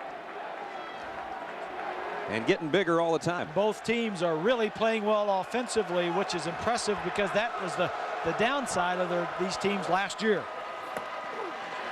Alexis back to the line of scrimmage if he's lucky. Just under 7 minutes left. Our Pacific Life game summary. Chris Perry's had a huge game today for Michigan, his best day ever for the Wolverines, including that touchdown, his 3rd of the day. But back came Washington in this 4th quarter. Rich Alexis has been struggling all day. He rips off a 59-yarder as he breaks containment. He's knocked out by Charles Drake, but it's only momentary. On the option a couple of plays later on the flip from Pickett, Alexis walks in. That has given Washington the 1-point lead that they have right now from their own 34-yard line with a 2nd down and 10. Here's that stretch play. It was a big gainer last time. This time Michigan drops him at the line of scrimmage. So the Wolverine defense is showing up when it has to. Lazarus is the guy that made initial contact. And Bob and Brad, here where that running game as an asset becomes valuable, not just in trying to break a play, but in controlling the clock. Washington's running game has been good enough to keep Michigan somewhat off balance at times. But here's the time you need that positive run yardage to control the clock and get to those 3rd and short situations. And it was amazing how much they did control the clock in the first half without a running game, but they did it with short passes that were completed across the middle and the few runs that they mixed in good for 1st downs. 3rd and long. Here comes a blitz. Pickett, quick slant, incomplete. Intended for Williams and broken up by Jackson. How many times have we said that today? Well, they've been a battle all day. Michigan will get the ball back. Talking about time of possession, Washington has had 11 more minutes than Michigan has. Bob, remember when we asked Reggie Williams what kind of receiver he saw himself like? He said David Boston. Yeah. And I'm recalling the matchup between David Boston and Charles Woodson when they played here, Ohio State versus Michigan, and the guy with the better technique on defense won that matchup. And he's doing a pretty good job today. Although Williams has caught some balls the second half, he's been pretty quiet. One catch in this half. McLaughlin to punt. Remember, he had 5 blocked last year. Michigan's well aware of that. They blocked 5 last year. Low snap. He's going to keep it. It's a fake. And now a quick kick on the run, and he shanks it out of bounds. Let's see where they're going to spot it. Outside the 40. They're still walking up the sideline. 45-yard line. So that didn't work so well. That was not a planned play. It was a bad snap by Galloway, no, by Madavi. There's a snap. It's a bad snap, and then punter sees that the guy is inside. And he tries one of those soccer kicks, and out of bounds. Taken over at the 45-yard line is Michigan. So a golden opportunity with a 20-yard shank punt for the Wolverines. Nice play fake. Navarre all by himself on the bootleg. Took a lick as he threw it, and it's incomplete.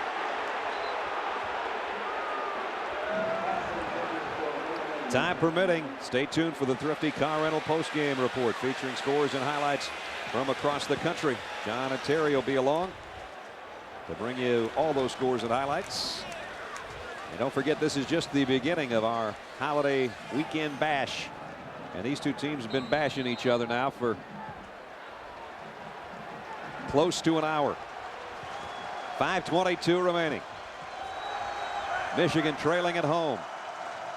They may not get their hands on it again if they don't get a first down. Navarre, quick toss across the middle, spinning, and coming up just a little bit short is Braylon Edwards.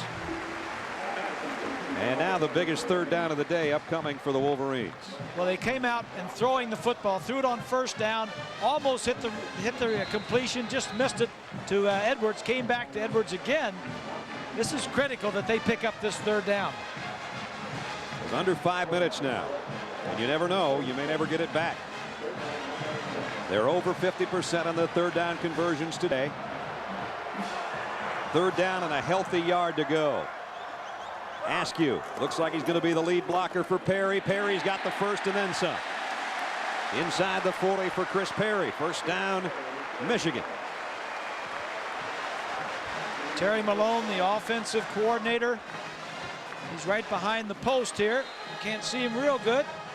But the quarterback coach, the one that's the new guy on the block, Scott Leffler, he came in, and it makes a big difference to a quarterback to have somebody to go talk to.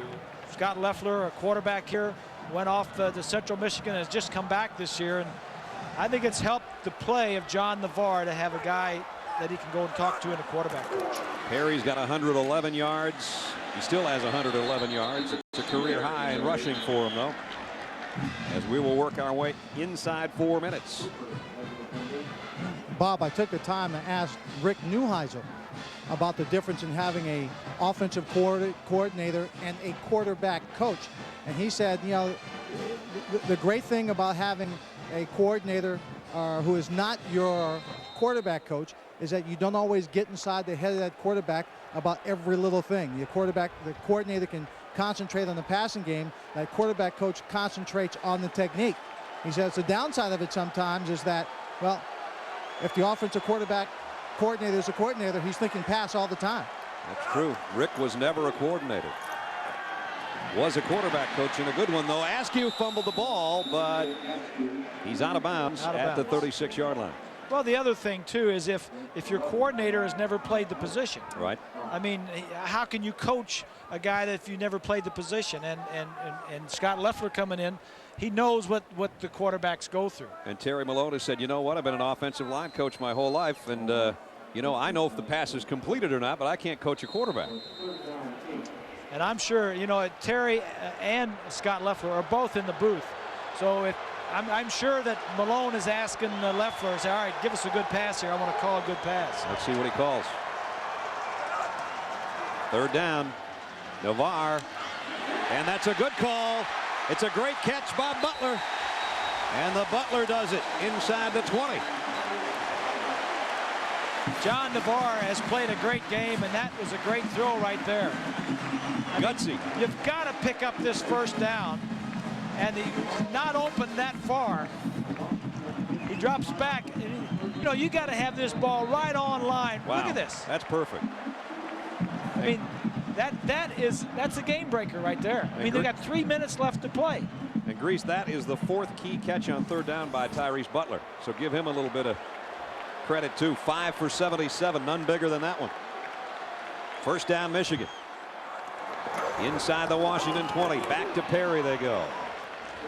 And Chris is down to about the 16. Kai Ellis in on the tackle. Less than 3 minutes to play. The field goal kicking today has not been stellar. So I'm sure that Lloyd does not want to leave this up to his field goal kicker. I didn't mean to laugh when you said stellar. I know you said not stellar in front of it, but you lost me.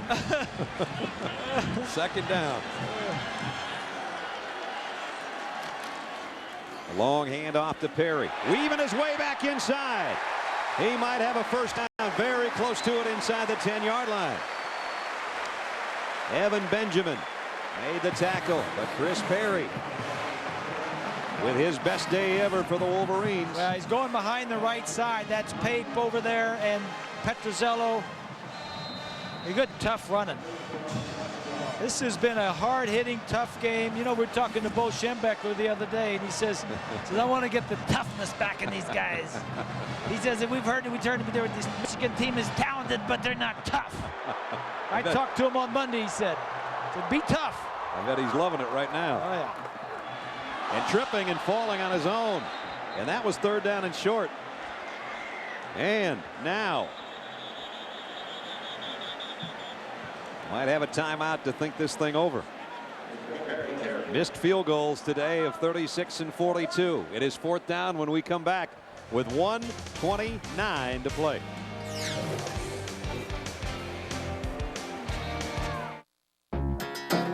When you like simple better than complicated. You like quick better. Take a look at this last play. Sometimes the quarterback can get too close. Watch the feet. Their feet hit. That's why sometimes you'll see the quarterback kind of jumping to get out of the way of the runner. That time it cost him a first down. Troy Nienberg has hit the last 2 extra points for Michigan. He's going to get a shot after the other kicker, Brabs, missed 2 field goals. Nienberg's kick, no, it's wide right.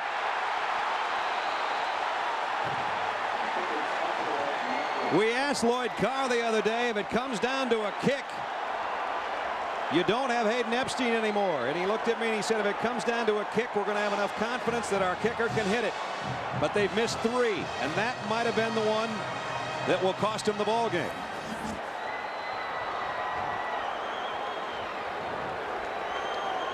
Rick's had a lot of good luck in this stadium and a lot of bad luck.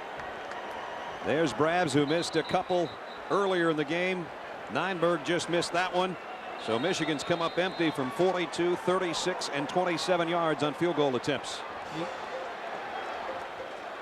Michigan's got 3 timeouts. Can stop the clock. Washington leading by 1. All they're thinking about is holding on to the ball and getting a first down somehow. Alexis wrapped both hands around it and now tried to pop it outside, and there's Michigan's first timeout taken after Alexis got a couple. You know, you go back to that trip, that quarterback exchange with Askew, tripping, you know, just little things like that. Just little things force you to have a place kicker that's never kicked in a ball game before come in and try and win it for you. And Michigan down to 2 timeouts. Don't forget, coming up next, our holiday weekend bash presented by AT&T Wireless continues. Regional college football action. Some you'll see Virginia and Florida State, or the defending Big Ten champs Illinois battling Missouri.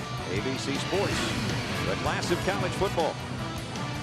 Brad Nessler, Bob Greasy, and Lynn Swan and our ABC crew here at the Big House, Michigan Stadium in Ann Arbor. Perfect day. Bright blue skies, and those skies are starting to cloud over for Michigan fans if Washington can hang on. And I guess not pull an upset, although They came in the higher ranked team, but when you play in this place, I don't know how you're ever considered a favorite. Now Pickett almost tripped going back, and he's swarmed under. And another quick timeout taken. Rumashek drops him and calls a timeout. So we're down to one timeout remaining for each team. I like the fact that they're going to try and throw. I don't like the fact that he turns his back and he's trying to fool Rumashek, because this can happen right there. Now you're really backed up. You know, don't forget, Brad, as badly as the Michigan kickers have kicked for field goals and extra points, Washington's had trouble punting the ball. I know. And they're going to be punting out of their own end zone. There's been nothing special about the special teams. We're down to the final 113. Yeah, see, if you're going to throw, I don't mind throwing because you're probably not going to run. But if you're going to throw, don't try to trick them. Don't turn your back on a defensive end that might be fooled and may not be fooled. Just drop back and let your quarterback read. He's done a great job against a great defense all day long. Just let him drop back and throw it. That's McLaughlin pacing the sideline. He just soon not handle another snap, I'll tell you that much. He's handling some would-be snaps on the sideline. So let's see what Washington does on a 3rd down and 17. They don't want to get too cute. Michigan's thinking about stripping the ball if they can, or forcing the punt with another timeout. They'll play it straight up the middle. That's it. And here comes the last Michigan timeout. Well, that's smart. You got to force Michigan to use their final timeout. If you're going to give it back to them, you got to force them to use their last timeout. So 1:08 remaining.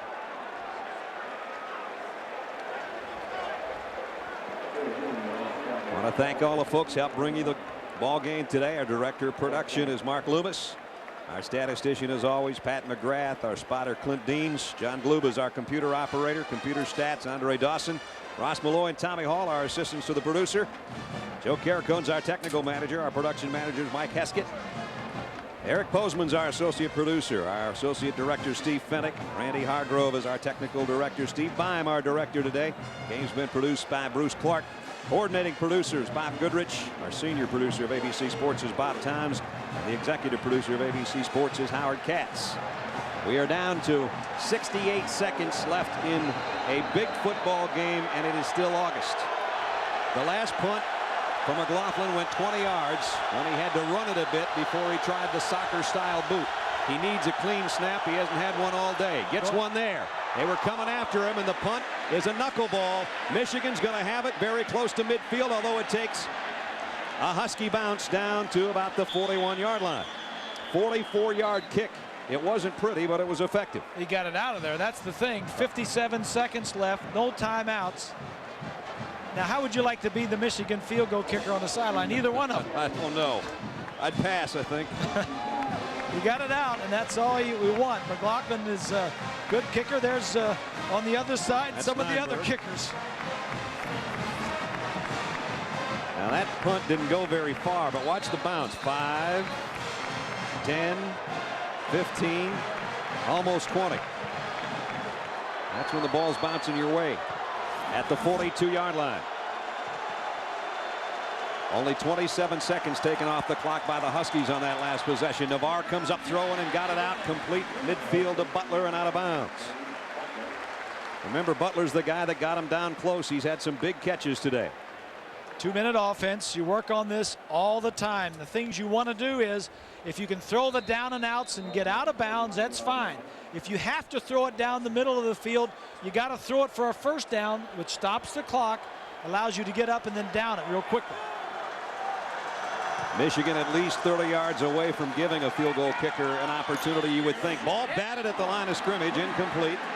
And Kai Ellis, who's really just played a marvelous game defensively, again knocked down the pass. He has an interception, a sack. He's knocked down at least 2 passes. And he's been all over the field. He's had an outstanding game. Senior out of Kent, Washington. And Bob, you just watch him as he comes in his pass rush. He actually is looking for the quarterback, waiting for that last moment, anticipating it, then going up. He just holds up his rush. Smart player. 3rd down, but it's 2-down time for Michigan. With that in mind, they hand off inside, and Askew is leveled at midfield. I don't know. And now the clock will run. You got no timeouts. I don't like that. You got to throw the ball. And you got to throw. You can't spike it. They only got a down left. Somebody's acting like they're hurt. Well, that's Washington, so that would stop the clock. If it was Michigan, they wouldn't, or there'd be a penalty. Carruthers, the safety, is the guy that's down on the midfield stripe, and this is actually going to give Michigan an opportunity to kind of gather their thoughts. I know Rick right now saying, Greg, get up and get out of there. Yeah, he didn't want that either. Sometimes guys will try to do that to run time off the clock, but it doesn't look like Carruthers did that. Carruthers is a guy that hit Askew on that inside handoff on a 3rd down, and now it's 4th down and 2. So the ball game is right here with the ball exactly at midfield. Michigan trailing by a point. No timeouts left in 32 seconds. They need 2 yards or Washington's going to win. Navarre's in the shotgun. This pass means everything to the Wolverines. Full blitz. Pass complete. In and out of the hands, or is it a fumble? Michigan's covered it. They're going to say it was fumbled by Edwards. It's a fumble, and it's a 1st down.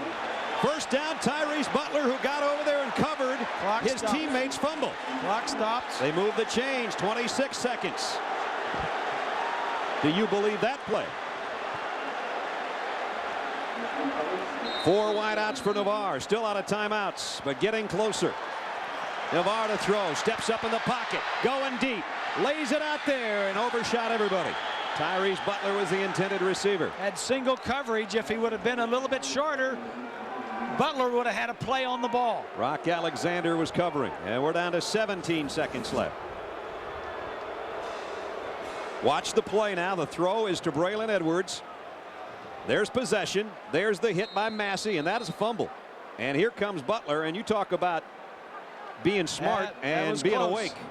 That was close. All right, a sack would end the game here. You cannot have a sack. Here they come. Navarre is in trouble. He got rid of it. Incomplete. He just got rid of it, or it would have been a sack. Anthony Kelly, number 47, was draped all over him, and we're down to 2 plays. Tim Hundley, defensive coordinator for Washington, is sending them after him.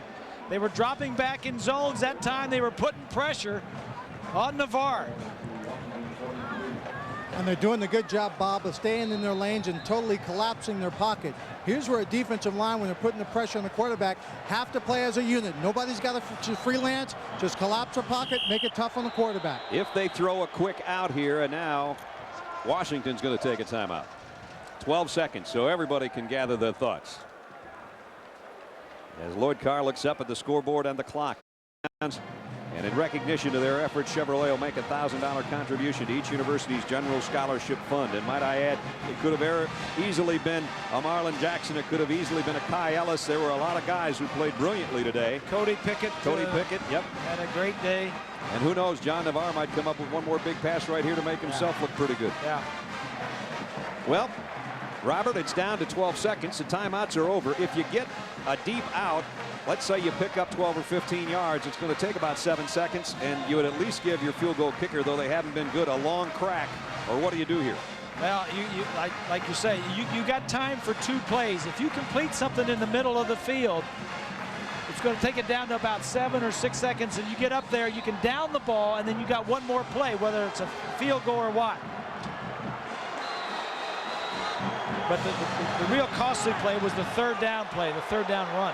So here's 3rd down again. Again, Washington shows as though they're going to bring it all. They do bring it from the corner. Navarre's in trouble, steps up, flags are down, deep middle, incomplete. Now is there a holding call? Because that flag came from way back in the secondary. There's 2 flags in the secondary. 3 flags in the secondary. I was thinking, would they try to go to Benny Joppru, the tight end, down the middle, and he was trying to work his way out there. I don't know if he was held or not, to be honest with you, but Dennis Lipsky will tell us. There were 12 players on the defense. Illegal participation. 15-yard penalty. Wow. 15 yard. Do they put the time back on the clock? Well, we won't count them up, but there's 12 of them out there. And they were trying to go deep down the middle. The flags came in.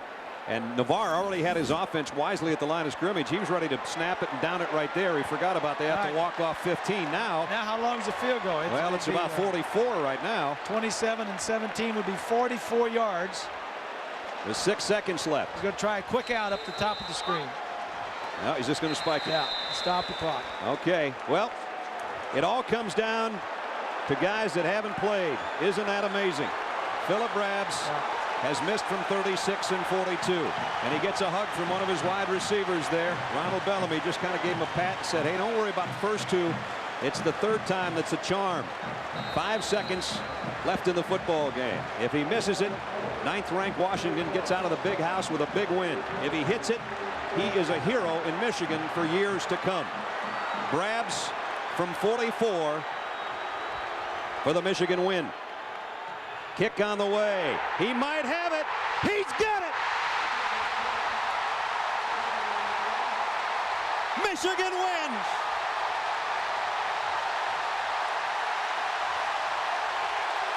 Unbelievable. The third time is indeed the charm.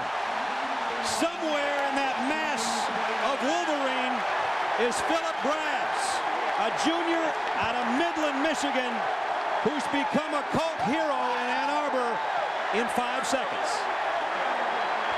What a finish. Let's go down to Swanee.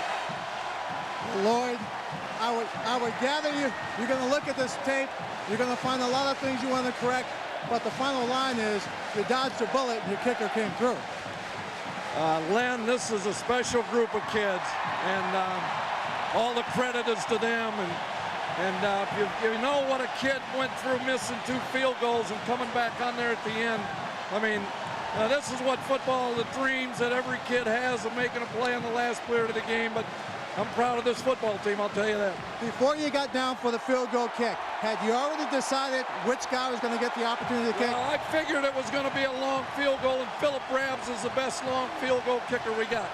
Well, another big game for Michigan. One more brick in the house. One more brick in the house. Thanks, man. A tough coach, a big smile, but a finish like that is almost enough to make a grown coach cry. It's just too bad there has to be a loser here today. You got that, partner. A big day in the big house. 5th largest crowd ever goes home happy. Our final score, 31-29. It's something to brag about. Philip Brabs from 44 wins it for the Wolverines, 31-29. ABC Sports is online at ESPN.com. Keyword ABC Sports. Stay tuned for the Thrifty Car Rental post-game report. After this, from your ABC stations. For Bob Greasy and Lynn Swan, Brad Nessler from Ann Arbor. So long.